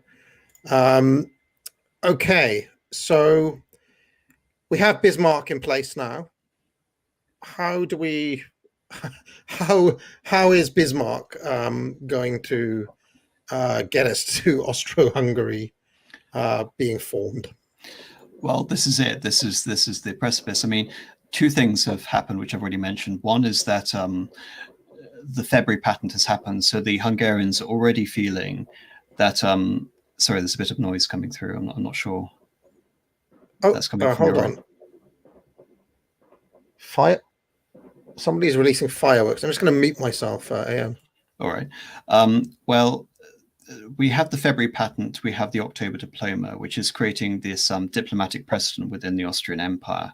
The Hungarians are frustrated by this because they believe that their ancient privileges are now going to be overridden by the smaller ethnic states within the empire, and as a result of this, they're going to lose their privileged positions. So, and also the Austrians under the new Minister President von Beust want a revanchist foreign policy. They want the possibility of going against Bismarck in a future war, and so the Ausgleich, or the compromise, is basically considered to be a temporary arrangement. The Hungarians are given more power within the empire. And just to put this in perspective, they are given basically overlordship over the lands of St. Stephen, which, if I get up my map and if you could pull it up, AA, back to this map again. You see the little black line. It's very faint, but there's a little black line running in the interior of the empire. This forms the natural demarcation point between Cisleithania, or the lands represented in the Imperial Federal Council, or the Transleithania, which is the lands of the Hungarian crown. As you can see, the Hungarian crown includes all of these other ethnicities as well. So we have Croatia, which, to make things even more confusing, is a subset within Transleithania, an own independent subset. We have the Slovakians, and we have the Romanians, and we have some Ruthenians, all of which, and the Germans, of course, all of which are part of this new Hungarian kingdom. Sorry, am I looking at the right line here? Is it the line just to the west of the Austro-Hungarian border there? You can see Vienna? Do you see? Yes, that line. Just it's the lighter is the area you're looking for. It's the river that demarks the two empires. Yes, that little line, which basically divides the empire in two, is the line which separates Transleithania and Cisleithania. Again, this is seen as a temporary compromise from the Austrians. They want to bring the Hungarians on side in order for a potential attack against Prussia again to regain their lost influence after this shocking defeat. Of course, that doesn't transpire. The Prussians are able to defeat the French, decisively, and the Austrians have now been, shut out of Germany as they have been shut out of Italy. So really, you can say the Ausgleich, which is the beginning of Austria-Hungary in 1867, is the beginning of the end. I mean, for the Hungarian point of view, it serves them quite well. I mean, there are quite a lot of Hungarian agitators who still want full-on independence. But from a Hungarian point of view, this allows Hungary to be empowered within the empire, and it allows certain Hungarian officials, such as Diák and Andrássy, to become incredibly prominent within the empire. I mean, Andrássy himself had been one of the revolutionaries in 1848, and very soon after this, he was appointed the foreign minister of Austria-Hungary, in terms of, again, the rise of the Hungarian aristocracy. And when they created their parliament, they also created it with a very restrictive franchise, so that only 6% of the population could vote, thereby ensuing that we have the total domination of the Hungarian magnates, or the Hungarian aristocracy. They also pursue a policy of Magyarization, by which, it doesn't matter if you're German, doesn't matter if you're Slovak, doesn't matter if you're Romanian or Ruthenian, you will have to learn Hungarian, and you will have this process of cultural and linguistic assimilation into this Hungarian state. And, this can say, kicks off the nationality crisis within the empire. Because, of course, what's the first result of this?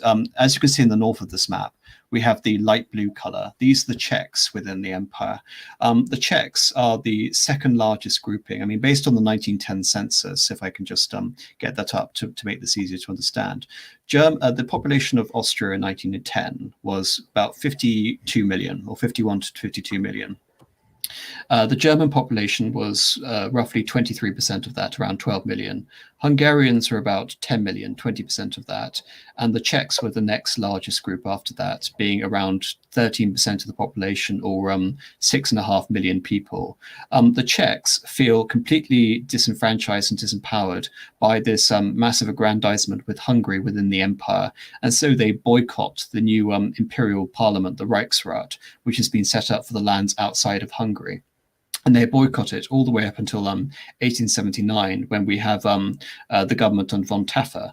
And this is where we get to, the weird situation that Austria finds itself in. For the first 12 years of Austria-Hungary, Austria-Hungary is led by German liberals. First of all, von Beuys, and then Augsburger. Augsburger is... Again, he's a German liberal. He's intent on expanding the German influence within the empire, and trying to find some sort of accord with Germany in order to bring Austria into Germany's remit. So when we have von Taffer coming in 1879, we have this major aligning against the German faction within the empire. And this, again, puts to bed the idea that the Germans were liberally oppressing everyone within the empire. The Germans within Hungary were relatively Magyarized, and the Germans within Austria were now being shunted out by the emperor in favor of an alliance of the Czechs, the Polish, and the German aristocracy, to prevent basically the Germans becoming a populist contingent within the empire, agitating for union with the new German state. Premonitions of the future. You might say it was on the cards. Now, I hate to bring things down, AM, but this is my role on these streams, it seems. How did they deal with the infestation of vampires on their on the Eastern Front there? Sorry, the infestation of what? Vampires. Can't help but note that Transylvania is a significant portion of this kingdom. Yes, well, if Vlad the Impaler is still around, he's been around now for about 400 years. But I do like. Dracula was written around this time, wasn't it? Yes, Bram Stoker's Dracula was. Yeah, I can't remember what exact date of publication, but yes, you're right. It was published around this time. So yes, just in terms of quickly summarizing, so we have von Taffer, and there was immediately a response from the Germans. In 1882, we have something called the Linz program, which is signed by two important figures. One is the pan-German Ritter von Schönauer, and one is Victor Adler. Victor Adler is the Jewish German head of the Social Democratic Party within Austria, and Schönauer is basically considered by most historians to be some sort of Austrian painter forerunner, essentially. Most of the anti-Semitic politics and pan-German unification, all of these ideas emanate under Schönerer.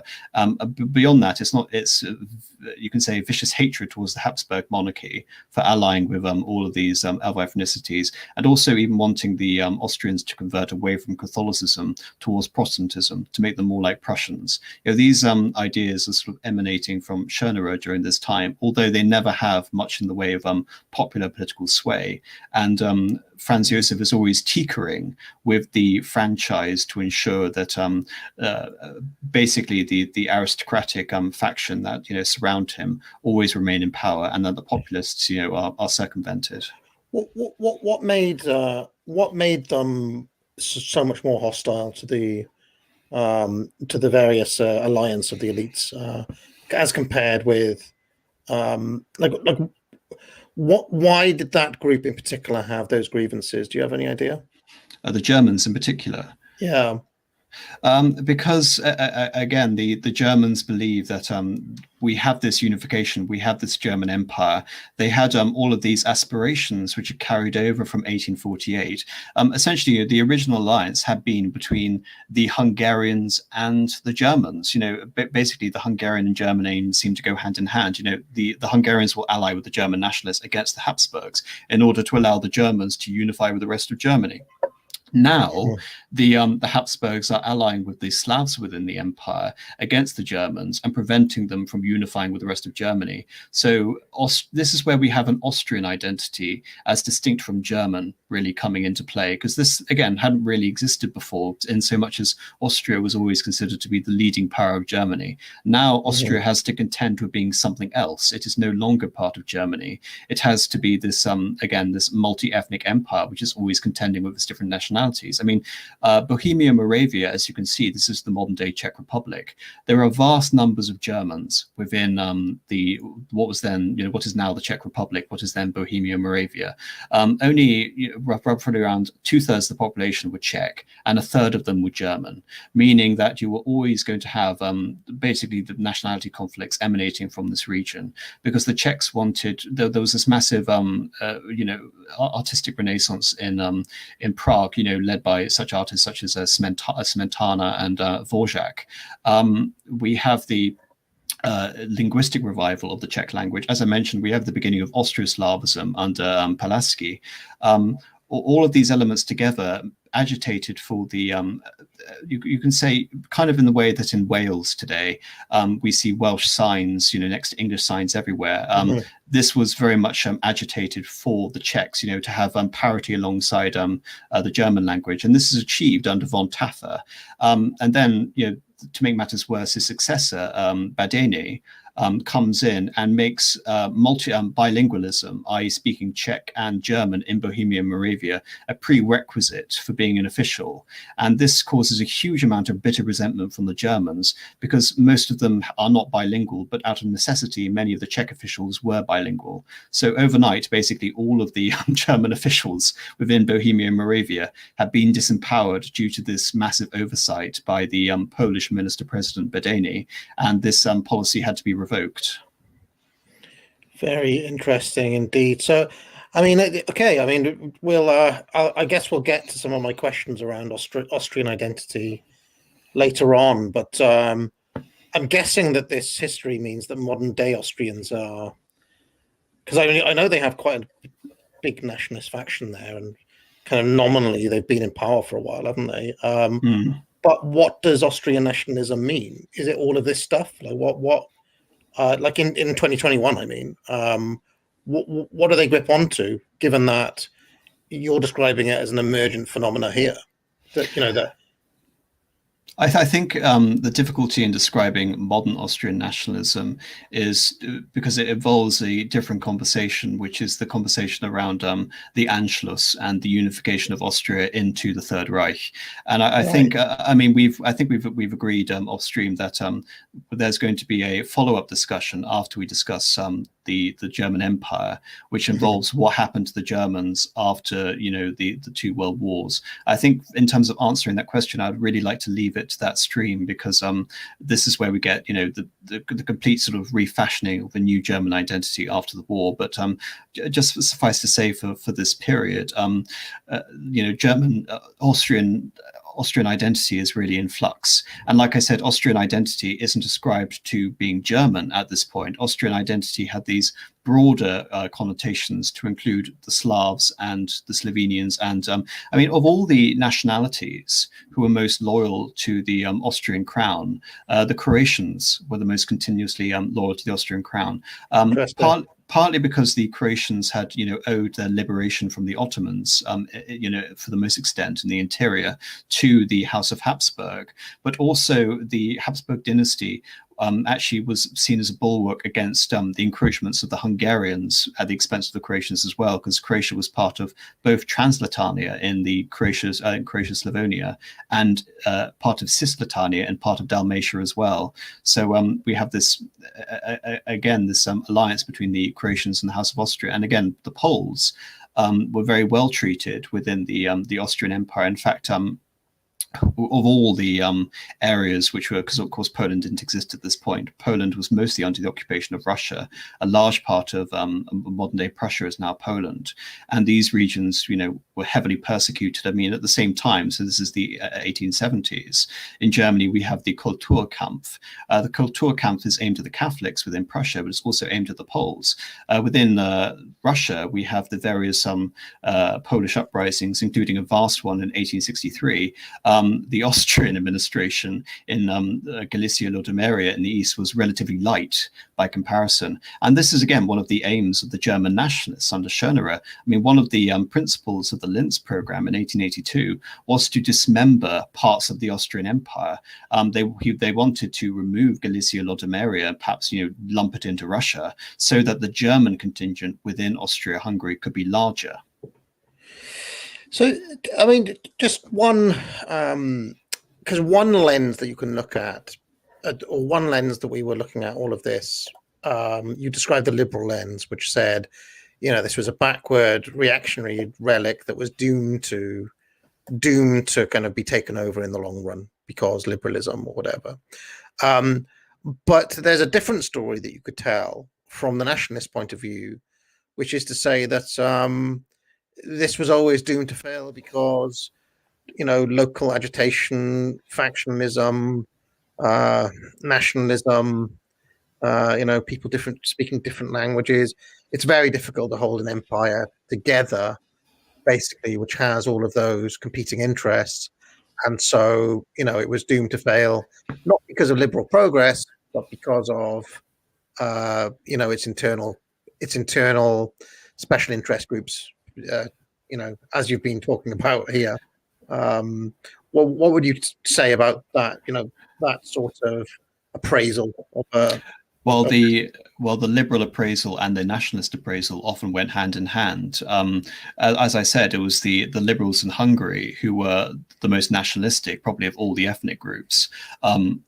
They were wanting to create an economically liberal yet nationalistically, you know, Hungarian state based on an assimilationist policy. The liberals in Germany were the ones most keen for German unification with the Austrian part of the empire as well.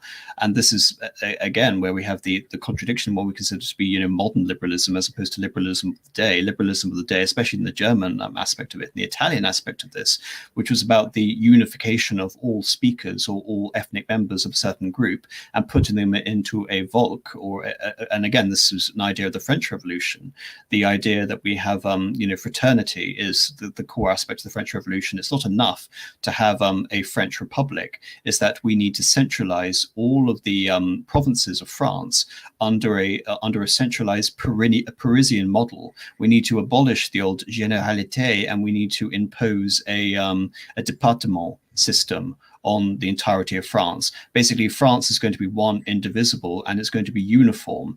We're going to take away all of these, local vernaculars and these local dialects, older languages such as Breton and Occitan, and we are going to impose the Parisian Francien dialect on everyone else. This idea is a liberal idea, and it comes from the French Revolution. What we have in Austria is we have this ancient particularism of all of these regions which have been held together under one royal family all the way, since the 15th century proper, and with Austria all the way since the 13th century. Now, after the French Revolution, and after the traditional ideas of a universal emperor, ruling through throne and altar, all of that is now being dismembered. Now nationalism has taken over in Germany. Nationalism has taken over in Italy. Nationalism is becoming far more prominent within the Russian Empire, and it's beginning to adopt a bellicose attitude of pan-Slavism, i.e. all the unification of all of these Slavic ethnic groups within the empire, would be fair game for us. And within the Ottoman Empire are doing the same thing. They're doing something called Ottomanism, which is this idea will unify all of these different groups under the House of Osman. However, unlike Austria, that endeavor has completely failed, and at the same time we're having the complete and utter disintegration of the Ottoman Empire in Europe. I mean, this is the same time as we're having the Congress of Berlin, the same time as we're having the Russo-Turkish War of 1878. So already one multi-ethnic empire is being dissolved, and it's because of these ideas of the French Revolution which are permeating into it. I mean, when it comes to Russia, I mean, it's not fair to say that, because I think it's Russia has, you could say, an even older idea, which is the protection of all of Orthodox Christianity, and the fact there are so many Orthodox Christians within Europe. But from a Catholic point of view, within the Austrian Empire, Catholicism was by and large a major unifying factor within the empire. Probably, other than the dynasty, the most pertinent unifying factor, because it was broadly a population loyal to one royal dynasty and loyal to one church, with a couple of exceptions in terms of the Orthodox and the Protestant communities, of which very small. Do you think there's any circumstances in which Throne of Alta could have won the day against nationalism? Or well, again, I think it's difficult to say. I think that the issue is that the emperor was always experimenting with ways to temporarily assuage his population, and this always involved compromising the fundamental tenets of political absolutism. So the first, major tenet of political absolutism that fell by the wayside was when he accepted the October Diploma.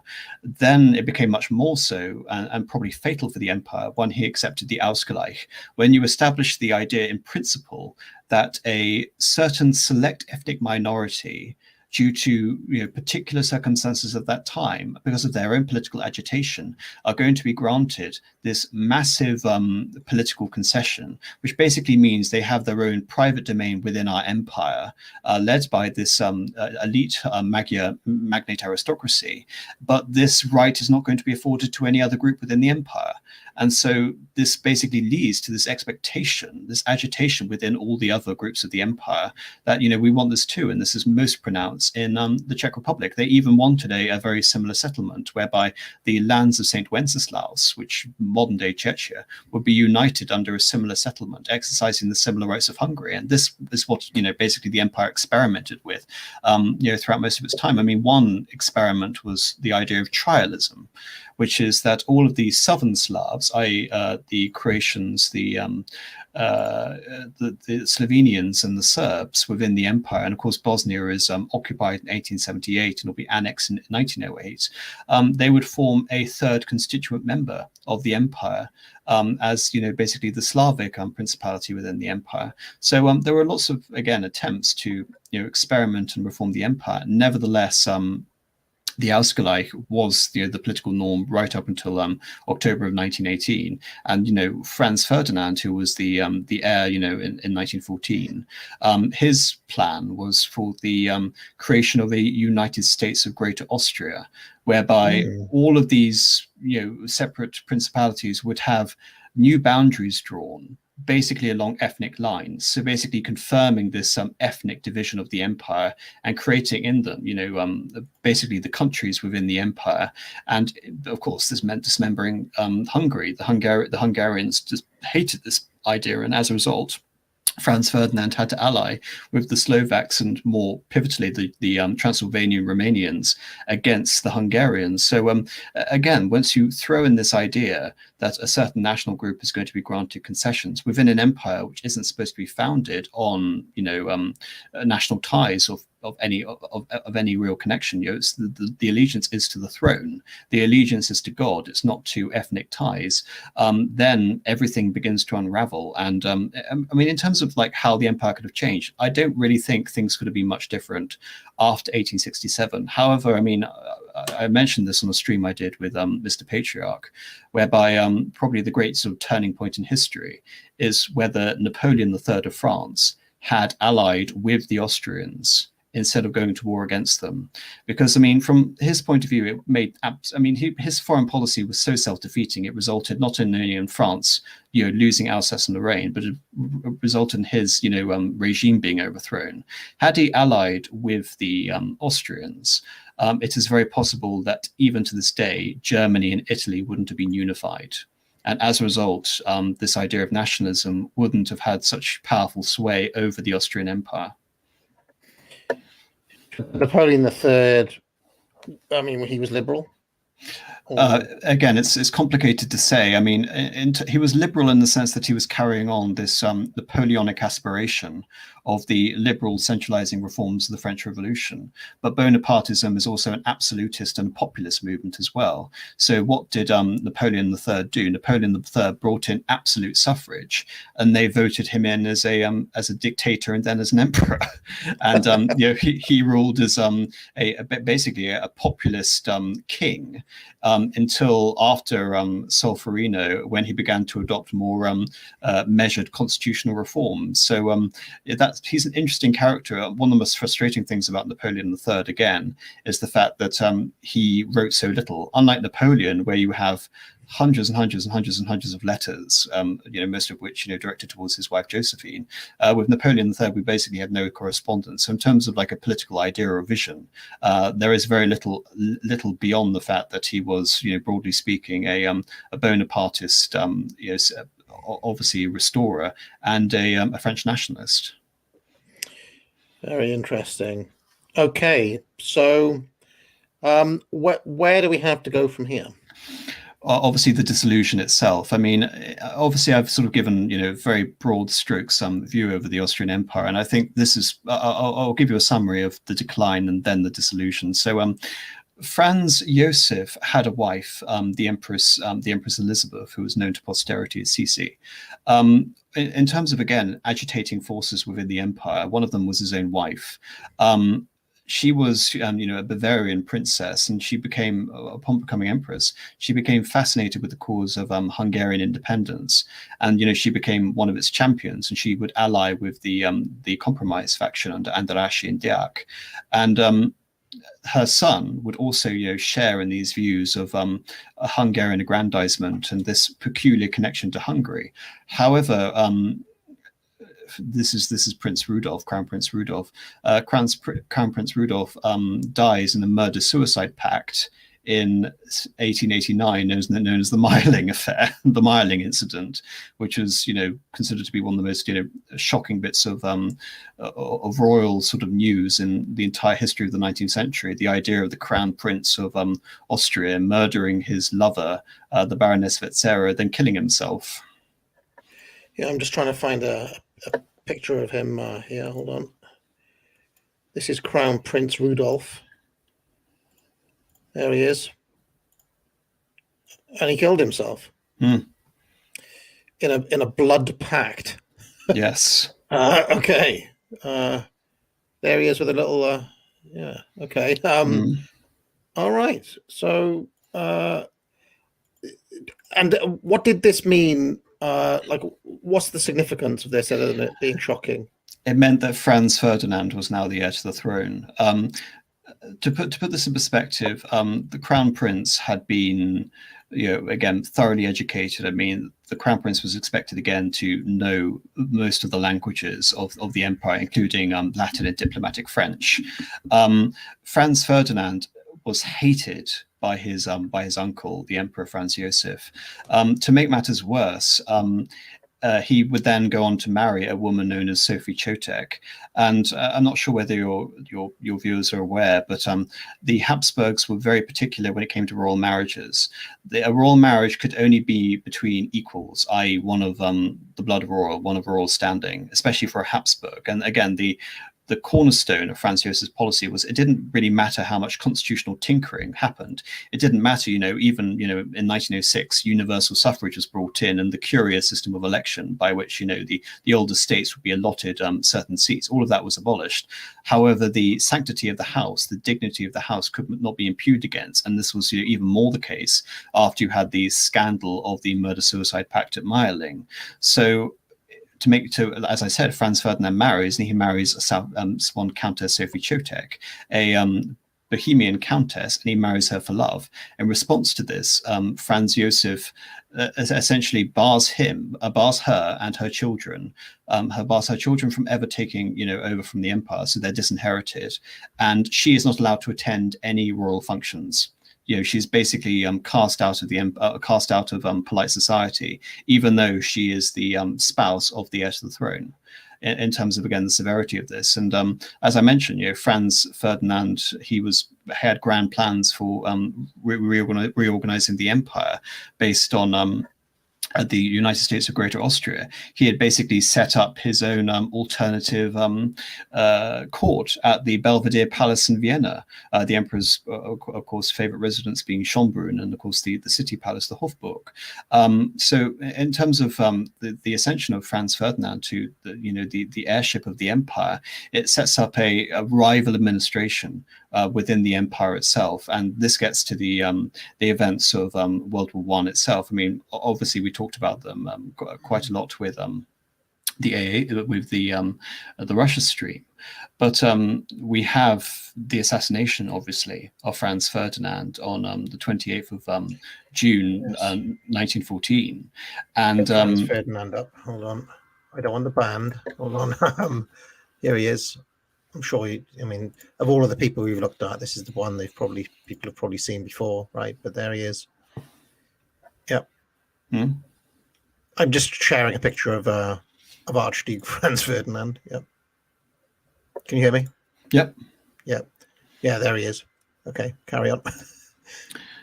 So yes, and of course the traditional historical thing is that his death was the catalyst for the war. No, not really. It's more complicated than that. Like I said, the emperor was very happy that his nephew was dead. Now his favorite grandnephew Karl could now assume the position of the heir to the throne, and Karl was considered to be much more sort of socially conservative, and of course he had married properly. He had married Zita of Bourbon-Parma of the blood royal, and so and had produced the ultimate heir to the throne, the Crown Prince Otto, the last Crown Prince of the Austrian Empire. So he was very happy with the situation with his favorite nephew taking over from his despised nephew Franz Ferdinand. Now, just a quick question here. Franz Joseph would have been in his 80s at this point. How sound of mind was he, given his advanced years? I mean, was he just like, a bit like Prince Philip was kind of still rather with it until he died? Was he like that, or was he starting to lose it? There's a common assumption that he was so old and weak-willed that he had no idea what was going on. That's complete rubbish. Not only was he, fully aware and cognizant of the ramifications of the empire, and of course he was again intimately concerned with the future of his house, and that's why the rise of Karl and the death of Franz Ferdinand was such a big boon for him. But he would get up every morning at 5 o'clock in the morning and work until about 9 o'clock at night. He had a tremendous work ethic, and again, in terms of his stalwart adherence to these values of the prestige of the House of Habsburg, he never dithered. So from my point of view, he was incredibly with it, considering a man of his years. Very interesting, yeah. Okay, so Franz Ferdinand has been killed. First World War starts. This is where we are, right? Well, yeah. So just summarize Yeah. how this happens, because obviously we skipped over why it starts. I mean, the significance again of Franz Ferdinand is that he was a major advocate of peace.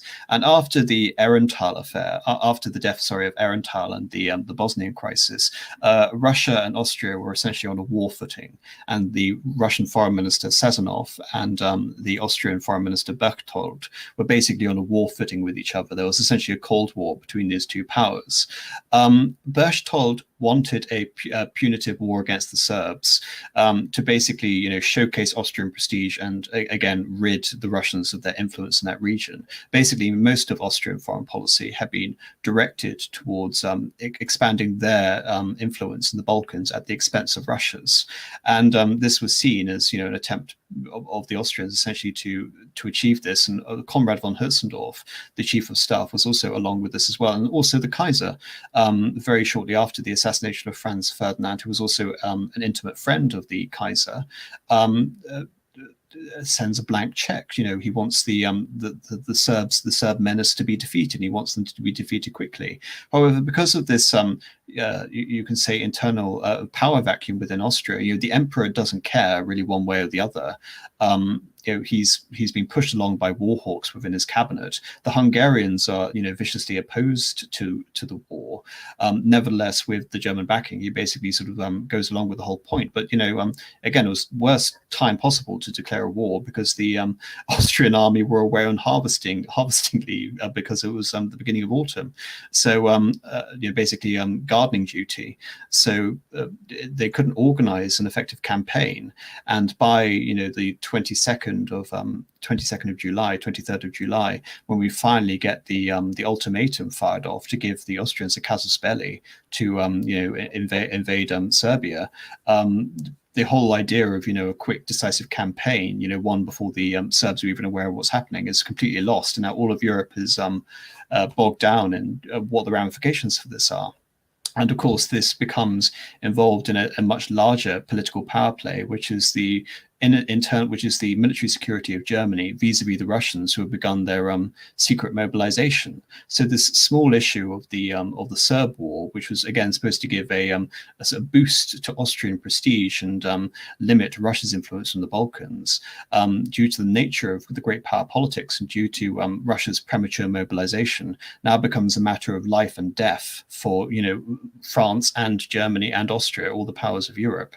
And again, just to put this into quick short, the Germans send an ultimatum to Nicholas to suspend the mobilization. The Russians refuse, and in response, the Germans declare war. Then the Germans declare war on France, because their military operations involve, again, defeating France before going back to defeat the Russians.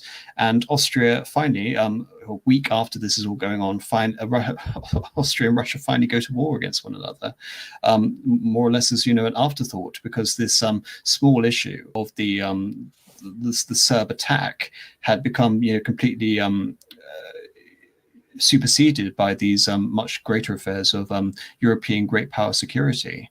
And of course, because of that, the Austrian response against Serbia was a disaster. Hertzendorf decided to split his army, meaning that the Austrians were defeated in East Galicia, and the Russians occupied a large part of the Austrian Empire for around 9 months. And it would be until the late 1915 before Serbia was finally taken over by the Austrians. The expectation was that Serbia was so small that the Austrians would have a complete walkover. Belgrade was just across the river from the Austrian border. Alas, no, that didn't happen. So we get into World War One, and Austria, is the principal frontier for fighting is against the Russians. In 1915, the Italians enter the war. And this is considered, the great backstab by Conrad von Hertzendorf, because the Italians had previously been allies with the Austrians and had gone to war against Austria due to this secret Treaty of London, by which they would gain vast amounts of Austrian land in the Adriatic, namely the Trentino, the Istria, parts of Carniola and Dalmatia. So now Austria is fighting against the Italians, and the Italians, again, think they're going to have an easy march to Trieste, which is the main Austrian port. And, they are defeated, and they are bogged down in in trench warfare. And the Austrians eventually launch a major offensive against the Italians and occupy a large part of the northeast of the country. The Serbs by 1916 have finally been taken over. The Bulgarians have joined an alliance, so have the Turks. The Romanians declare war after the Brusilov offensive, and Romania is again, after a long struggle, occupied by Austro-Hungarian forces. So by the time of the Russian Revolution, Austria has stabilized all of its fronts more or less, and will continue in this stagnant posture right up until 1918. Just for context, 1916, Franz Joseph finally dies, and he's replaced by his beloved nephew, who now becomes Emperor Karl and King Charles of Hungary. And a lot of sort of historians again point to the fact that he shouldn't have accepted the coronation oath of as King of Hungary too speedily, because it bound him to support the Ausgleich. Nevertheless, it was what's fascinating about the home front of the war in Austria-Hungary is that the Hungarians were producing more food than the Austrian half, and the Hungarians were refusing to send food to Vienna. I mean, just for perspective, one thing we haven't really mentioned is the city of Vienna itself. I mean, in 1850, the population of Vienna was around 400,000. By 1900, the population of Vienna was about 2 million. It had become, again, one of the largest cities in the world at this point, and it was a huge ethnic melting pot. It was, underwent this massive architectural renovation, where we have the creation of the Ringstrasse, and we have, the creation of this this new sort of style of Austrian architecture.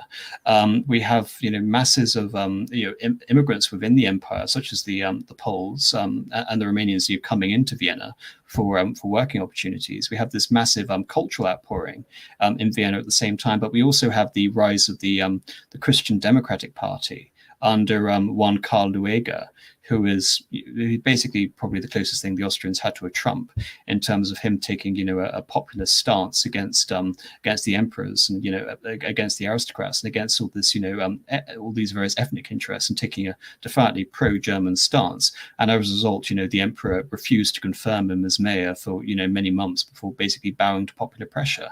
So, Vienna, become this massive urban metropolis, and as a result of the Hungarian, embargo on food reaching the capital, Vienna was starving during this time. The minister present, the prime minister of Austria, von Sturck, was assassinated in 1916, and by 1918.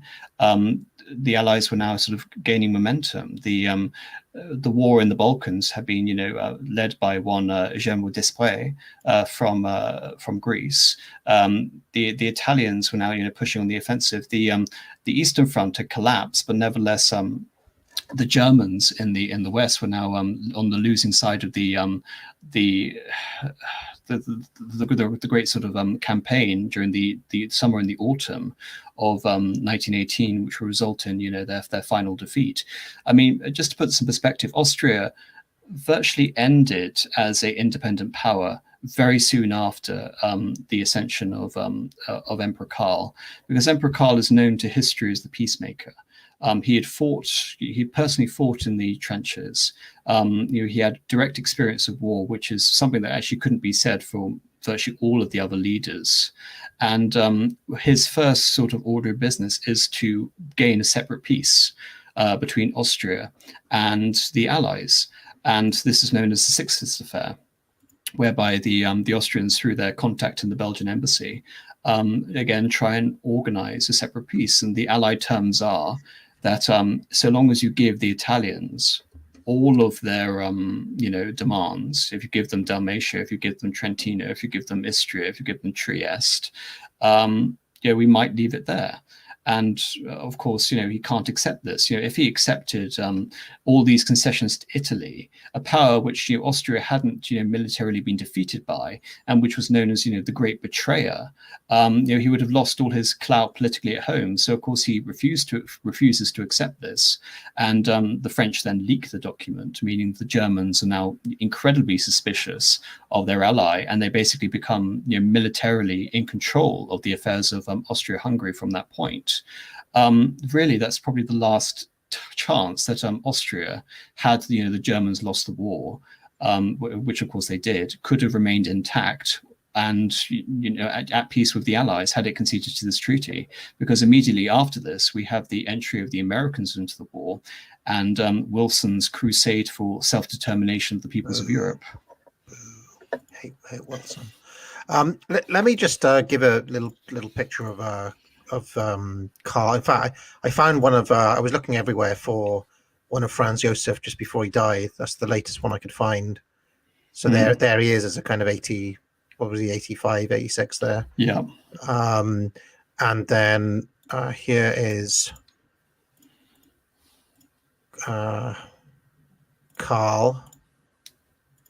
That's him, right? Yep. Must be pretty bad feeling to I mean, just from a human perspective, it must be a terrible feeling losing the World War and then overseeing the dissolution of your centuries-long empire, right? I mean, but before we wrap up on this, I did want to just walk a bit more slowly through how what they call the Quadruple Alliance came about, because I mean, we've gone at breakneck speed here, and we had like bits of it along the way. Bismarck, they signed what do they call it, the Dual Alliance, and then there's the Triple Alliance with Italy, and then somehow they ally with the Ottomans as well, right? Can we just have a bit more detail on how that came to be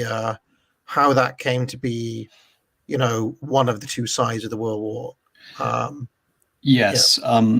So Bismarck, the first obviously piece of the puzzle is Bismarck's alliance with the Austrians in 1879.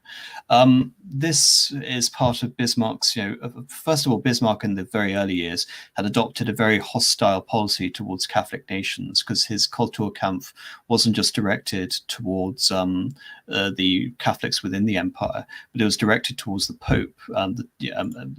First of all, Pius IX, and then Leo XIII. And it was also directed towards the Catholic monarchists in France and, to some extent, much less extent, Austria. Basically, the consideration with Austria was just to detach them from forming an alliance with Russia that could ever threaten Germany. So basically, he was concerned with preventing a coalition forming to his east, because unlike Napoleon, he had truly learned the lesson of preventing the formation of coalitions, which Napoleon had failed and was the subject of 6 coalitions personally. Bismarck, by 1879, was now concerned with principally the diplomatic isolation of France. And so the Austrian alliance, flowed from this, and this is also part of the Dreikaiserbund, because of course this original league didn't just include Austria; it also included Russia, and we would discuss this on our Russia stream with the reinsurance treaty. And this only really breaks down with the Kaiser Wilhelm II's lack of interest in it, and his basically desire not to support the reinsurance treaty after 1894, which pushes the Russians into an alliance with the French, not as a hostile move towards the Germans, so much as it was a hostile move towards the British, and also for their own economic interests at the same time, because the French were pouring vast amounts of capital investment into the Russian Empire at the same time, especially helping their infrastructure. When it comes to the Ottomans, the Ottomans had been in the German camp for quite some time now. The Germans had been making friendly overtures because of the, I think we mentioned this on our Ottoman stream, the German interest was in economically linking up the Balkans with the Ottoman Empire, getting a train running from Berlin to Baghdad and then to Basra to allow the Germans to exercise economic control over the oil-producing regions in the Middle East, and also connect up with their own empire in Africa and East Asia. So this was, a continuation of that. And the Ottomans didn't go into the war at this time because of any great power commitments. They went to war for their own reasons. They went to war to limit Russian influence within the Black Sea and to reclaim territories that they had lost to the Russians in 1878, and possibly, gain even more territories, because Enver Pasha was a Turkish nationalist who wanted the unification of Central Asia, which of course was then under Russia, with the rest of the Ottoman Empire as well. So that's where we have the Ottoman addition to what you call the Quadruple Alliance, which is commonly known as the Central Powers. The final member. Powers. Yeah. The final member of this is, of course, Bulgaria. And Bulgaria, the Bulgaria-German treaty, the alliance, comes into force in September to October of 1915.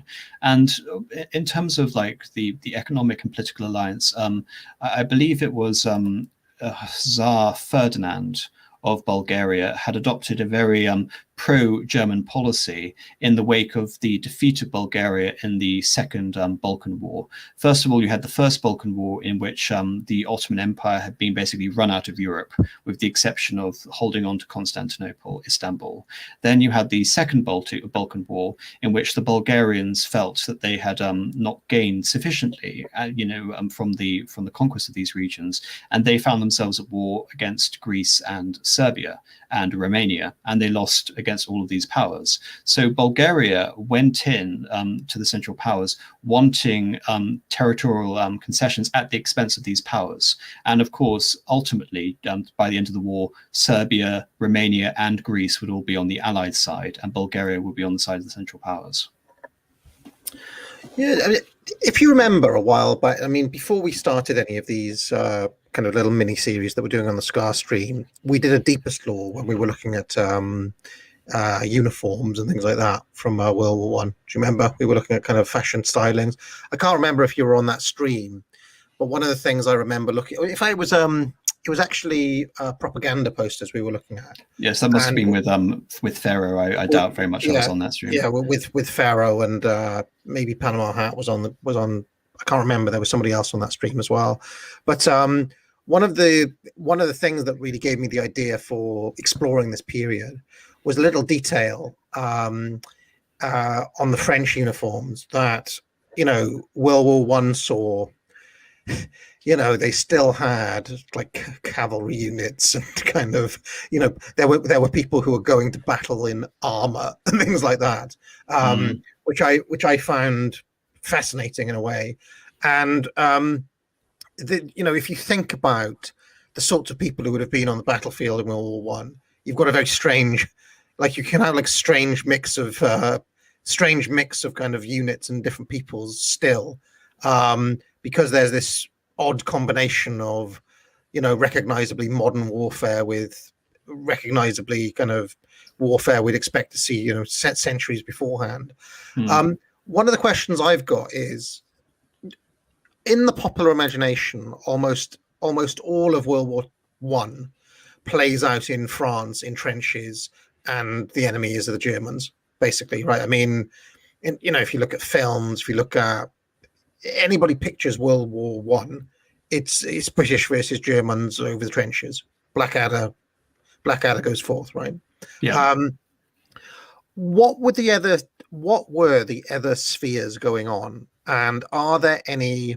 Because World War Two is a bit like this as well, where all the focus is in one area, but you forget about some of the other weird skirmishes that took place, or some of the battles that were a little bit out of focus because we tend to just think about the Germans.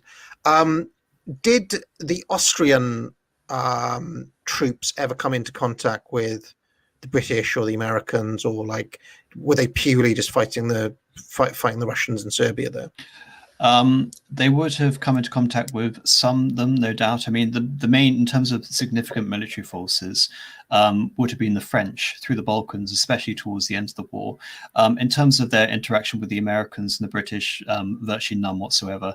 The Italians were again the main contingent on the on the Western Front. But again, there were mixed regiments throughout all of this. So, for example, there were German detachments also fighting in the Tyrol alongside the Austrians, which Erwin Rommel was famously one of them. So yes, there were mixed divisions. I mean, the Germans resented this, and the famous quotation is that the Germans felt that they were shackled to a corpse in the form of the military inefficiency of Austria. But in contrast to that, despite the fact, again, the empire is lamented by liberal historians as being so moribund, the empire was able, despite the loss of many of its most talented and learned officers in the first few months of the war, it was able to reproduce army after army after army after what seemed like a cataclysmic defeat. It lost East Galicia in 1914, 1915, yet it was able to recover it, albeit with German support. It was defeated originally in Serbia, yet it was able to take it over in 1915. Romania entered the war in 1916, yet it was able to occupy it. The Italians attack, and yet the Austrians are able to hold on. In fact, they're able to push back and win against the Italians.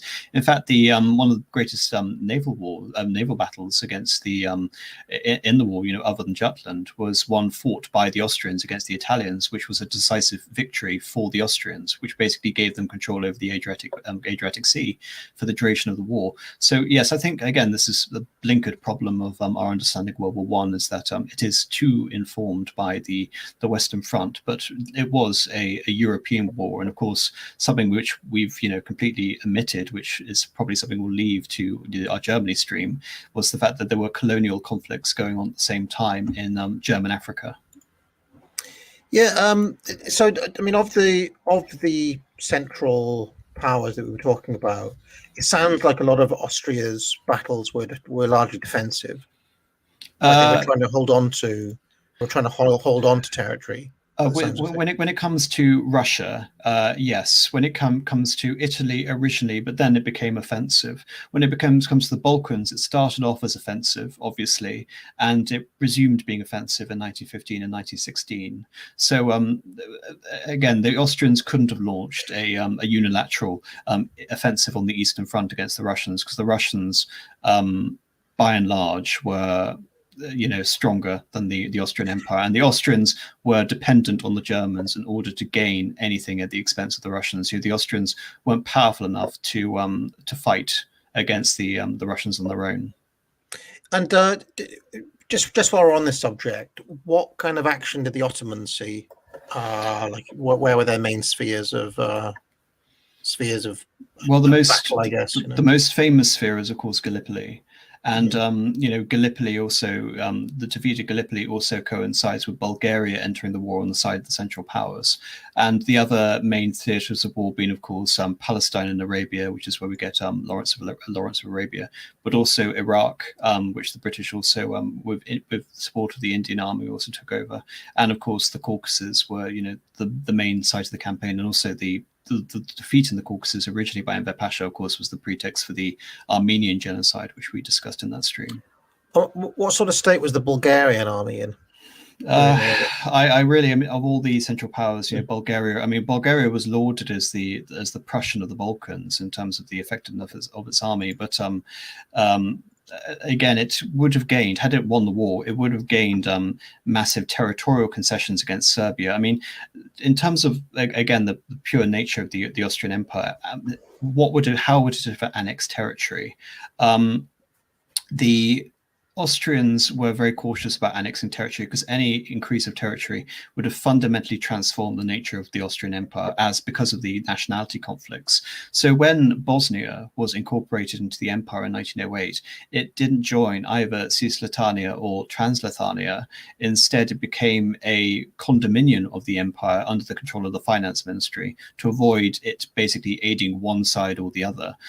Had Serbia been defeated, Serbia would have probably likely been dismembered, but not by the Austrians. More likely it would have been dismembered by the Bulgarians, who would have gained vast territories in the south, such as modern day North Macedonia, which had a large Bulgarian contingent there, would have been annexed by the Bulgarians. Also, the Romanians had taken land in on the Black Sea coast, and that territory would have also returned to Bulgaria. But in terms of the military effectiveness of Bulgaria, they folded and capitulated very quickly after we have the Balkan campaign towards the end of the war.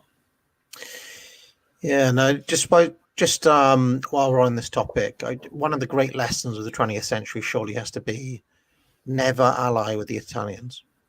They'll always switch sides on you and kind of cause trouble. I mean, both world wars. I mean, come on. Yes, I know. All right. Anything else before we hit the super chats? Well, the big thing, which is actually the end of the empire, which we haven't actually got. Oh yeah, to, no, sorry. Yeah. There's the small issue of the small matter of the end, the actual dismantling of the empire, which is the title of the stream. Yeah. Yes.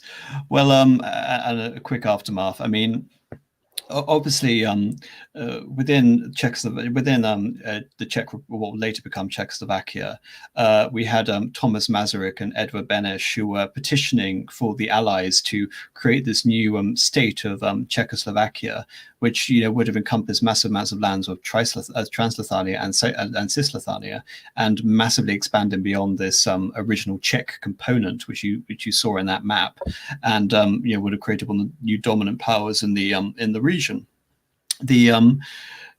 This agitation by the Czechs really came to the fore in October of 1918, when they unilaterally declared independence from the empire. In Hungary, something fascinating happens in Hungary, where we have the Aster Revolution in late October of 1918, and by the 31st of October, we have a pacifist government under Mikhail Karolyi taking over. And again, this is the very strange situation in Hungary. I mean, Hungary had held on to its entire territory throughout the war up until this point. On the 3rd of November, the Austrian Empire had entered into an armistice with the Italians, hoping for favorable terms. But in Hungary, quickly upon assuming power, the government basically unilaterally disarmed its own army of 1.4 million men, and not only were Count Karolyi committed to pacifism and peace on the one hand, but they believed such an action would showcase to the Allies that they were actually on their side all the time, like the Czechs, and that they wouldn't be treated harshly, and they could potentially hold on to all these territories. The next stage of shoring up their position in the eyes of Wilson and his 14 points and his idea of national self-determination was that there would be democratic elections, basically plebiscites, in all of these contentious regions like modern-day Slovakia or modern-day Western Romania, or Slavonia, and which now part of the Vojvodina in Serbia, to confirm democratically that these regions wanted to remain with Hungary as opposed to remain independent. And this, of course, is where we get to probably Karolyi being one of the greatest idiots in history, because the effect of the unilateral disarmament of the forces, contrary to the effect it was supposed to have, which was supposed to give a good impression to the Americans, the Romanians, the Serbians, the French, and the Czechs just decided to invade and take these regions, which are under contention, and present it to the Americans as a fait accompli. And this is essentially what happened. For the first few months of the war, we have Desprez in particular leading the French, taking vast amounts of territory at the expense of the Hungarians. And by the 13th of November, Hungary is on attack on virtually all sides. To make matters worse, like in Russia, there was a large social democratic contingent, which was much more radical than its counterpart in Austria, which had allied with the communists.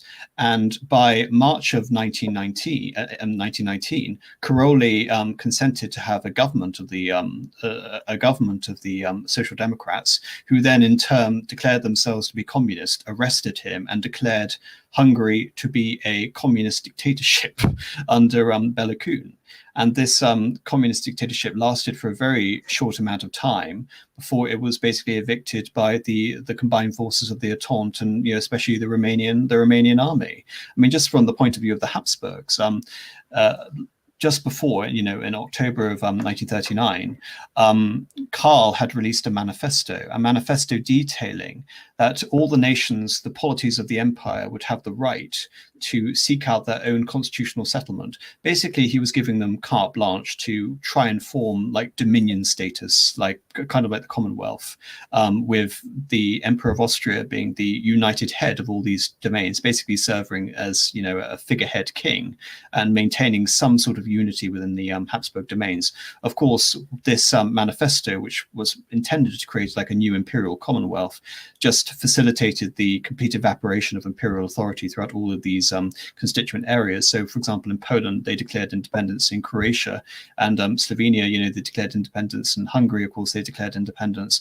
And in Austria, we have this moment on I think it's the 4th of November, where the emperor renounces his right to politically interfere in his realm. It's not an abdication, to be clear. It's a renunciation of political interference, and he commutes this this act of renunciation in Hungary at the same time. And like I said, this leads to a complete fallout. Now, the emperor retreats first. Karl retreats first to Switzerland, and then comes back in 1919 and declares his intention. Now the situation is settled, I'm going to try and restore my throne again. Now that we've had the great unraveling of the empire, and in response, the new social democratic government of Austria under Karl Renner declares not only that the monarchy is dissolved and all of its possessions are forfeit, but that aristocracy in Austria is to be abolished as well. So basically, the socialists completely destroy any lingering remnant that there had ever been, a Habsburg dynasty or, a Habsburg sort of aristocratic social order in Austria, and affect a complete takeover of power. And the interesting aspect of this is that this German Austria was much larger than the Austria of today. It included large parts of the modern day Czech Republic, then Czechoslovakia, which wanted to join with Germany. Basically, the idea was the Kaiser has fallen, the emperor has fallen. Now we can effect our Anschluss, we can effect our unification, we can create our democratic liberal Germany, which we weren't able to achieve in 1848 and we weren't able to achieve in 1871. What stops this? It's the Treaty of Saint-Germain. It's the French insisting that any idea of Anschluss, or the self-determination of the Germans, be forbade to prevent Germany becoming more powerful as a result of it. So that plan is stymied, and Austria is left in this very weird situation where you have a red Vienna, so to speak, and a hostile, socially conservative population with pro-Habsburg sympathies. When it comes to Karl himself, Karl will try on 2 attempts to restore his kingdom in Hungary. And in both attempts, he will be betrayed by the then regent, Miklos Horthy, who will rule until 1944. I mean, surely one of the lessons of this is never willingly give up power. Absolutely. And certainly never, ever give it to leftists. Ever. If it's possible, I've got 2 maps to show the Treaty of Saint-Germain. So this is the first one. So as you can see, Austria is reduced to this small rump, and vast numbers of ethnic Germans are surrendered in the Tyrol region here. They're surrendered to the new kingdom. This is basically an aggrandizement of the nations who have been part of the Allies. So Romania gains all of this land in Transylvania, and as you remember from the previous map, this is nowhere an ethnically homogeneous area. There are large numbers of Hungarians and then large parts of Germans in this region. Serbia changes its name to the state of the Slovenes, the Croats, and the Serbs, basically adopting what we now know as Yugoslavia. Yugoslavia, it changes its name in the 1930s, but the prototype Slav state is created here, ostensibly again using this pan-Slavic ideology with the help of the French, because the French are instrumental in this region, to take over vast areas of Hungary in the south, annex Croatia, and also annex these German-speaking regions in the Carinthia region in the south. As you can see with Czechoslovakia, the Czechs have amassed control over all of the German-speaking lands on the periphery that have been German since the Aussiedlung, and also allied with the Slovakians as well. And they've also annexed this region known as the Carpathian Ruthenia in the east, which had basically no Czechs or Slovaks. It was principally a Ruthenian and a Hungarian region. And the point of this is that out of the dual treaties of Saint-Germain and Trianon, the French are creating for themselves a new power structure, because one of the most noteworthy effects of the dissolution of the Habsburg Empire, the Austrian Empire, is that this bulwark, this military bulwark in the east, which had been here for hundreds of years in a recognizable condition, it had been here since the 18th century, was now gone. And now the French are having to refashion a completely new political order out of the ruins of this older order. And they do it by allying with the Czechs and the Romanians and the Serbs to create what was then known as the Little Entente. The Soviet Union is still battling its civil war in the east, and so Poland gains all of these territories which used to be Galicia, Lodomeria, and Romania also acquires the Bukovina. So as you can see, we see this complete dismembering of the former Austrian Empire and replaced by new French allies. I mean, the only territory which Hungary would gain, which Austria would gain, the Germans would gain in general, would be at the expense of the other defeated party, which is Hungary, which is this little area of land around Sopron, which is the Burgenland, which will now become part of Austria. And again, the irony is that the Italians had fought this war to gain the Dalmatian coast, and instead it was given over to the Serbs, and most of the Italians would have their expectations frustrated, leading to the idea in Italy of a mutilated victory that would very much help Mussolini rise to power in the early 1920s. If we go on to the next image I have here, Hungary, in my view, is probably the worst treated of from an ethnicity point of view, is the worst treated of all of the Central Powers. Because as you can see on this map, this is the older Transylvania. And Hungary loses around 60% of its territory and 40% of ethnic Hungarians. And it's reduced to this tiny rump state, which, again, has no sort of correspondence with the historical boundaries. So it enters this conversation as the protagonist of this conversation in terms of, they're the ones fighting for increased power within the empire. They're the ones leading this, heroic independence struggle in 1848. And of all the nationalities, ironically, the Hungarians will probably be the greatest losers out of all of them. And will be left with this basically irrelevant state of affairs and a foreign policy situation whereby all of their neighbors, with the exception of Austria, were hostile and had a foreign policy based on militarily intervening to prevent you even having an armed force capable of self-defense. Yeah, I mean, these maps are quite sad. I mean, it's not quite got to the stage where I'd say it's completely cucked and paused, but when I look at the previous map that you were showing us, really we're setting the scene for the devastation and humiliation that would come over all of this area in the coming years, basically. Absolutely. The twin, I guess you could say, the twin evils of liberalism and socialism, basically just waiting to just devastate all of these places. You can already see the Weimar Republic is up and running, look. So yeah. I mean, it's kind of, how can I say, it's like the in a strange way. I know it's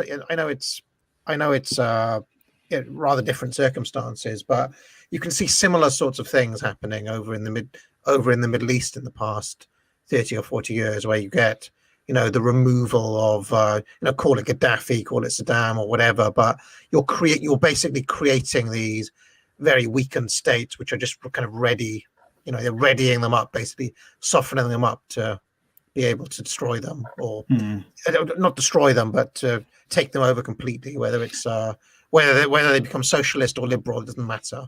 Yeah. The point is the old world order has been erased. Absolutely. Yes.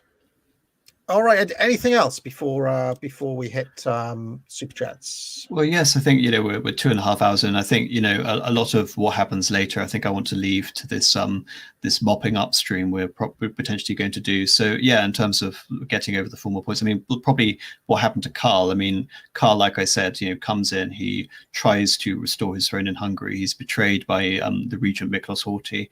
The two main reasons, the positive reason you can give Miklos is that he didn't want mount a punitive expedition of the Little Entente against Hungary, i.e. an invasion.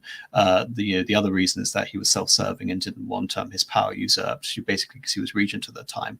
And then he would be exiled, very much like Napoleon, to his own St. Helena, in this case Madeira, and he would die young and impoverished, basically a prisoner. So in a very similar fashion, what they did to Napoleon is very similar to what they happened to Karl. I'm looking at his Wikipedia page now, and he was made into the Blessed Charles of Austria-Hungary by Pope John Paul II, and he was given the title Venerable. Yes. Can you tell us a bit about that? Well, yes, the beatification is basically seen as the prelude to the canonization. So he's on his way to sainthood. And the idea is that, alone of not only is he the last Catholic emperor, this is again something really important to consider, is that, it's incredible to really consider that from Constantine all the way up until 1918, Christianity, had an emperor in one form or another, and with the abdication of Wilhelm II, with the deposition and the assassination of Nicholas II, and now with the final removal of Karl, Christianity has no emperor. For the first time, there's no unifying figure. And in terms of the Blessed and his role for canonization, it is because more so than any other leader during this time, he's the one who was most again earnestly focusing on peace in World War One, and peace within the realms of his empire. And of course all of these efforts are a failure, partly because again the French would not countenance anything but the massive secession of territory, which he was not in a political position to do so. And like I said, towards the end he was attempting this commonwealth of all the powers, but nevertheless, because of the very nature of nationalism within the empire, once you have conceded that these ethnic groups can run their own affairs to some extent, there is no reason that they should be beholden ostensibly to this overarching imperial dynastic authority in the form of the emperor, and so they simply ignore him.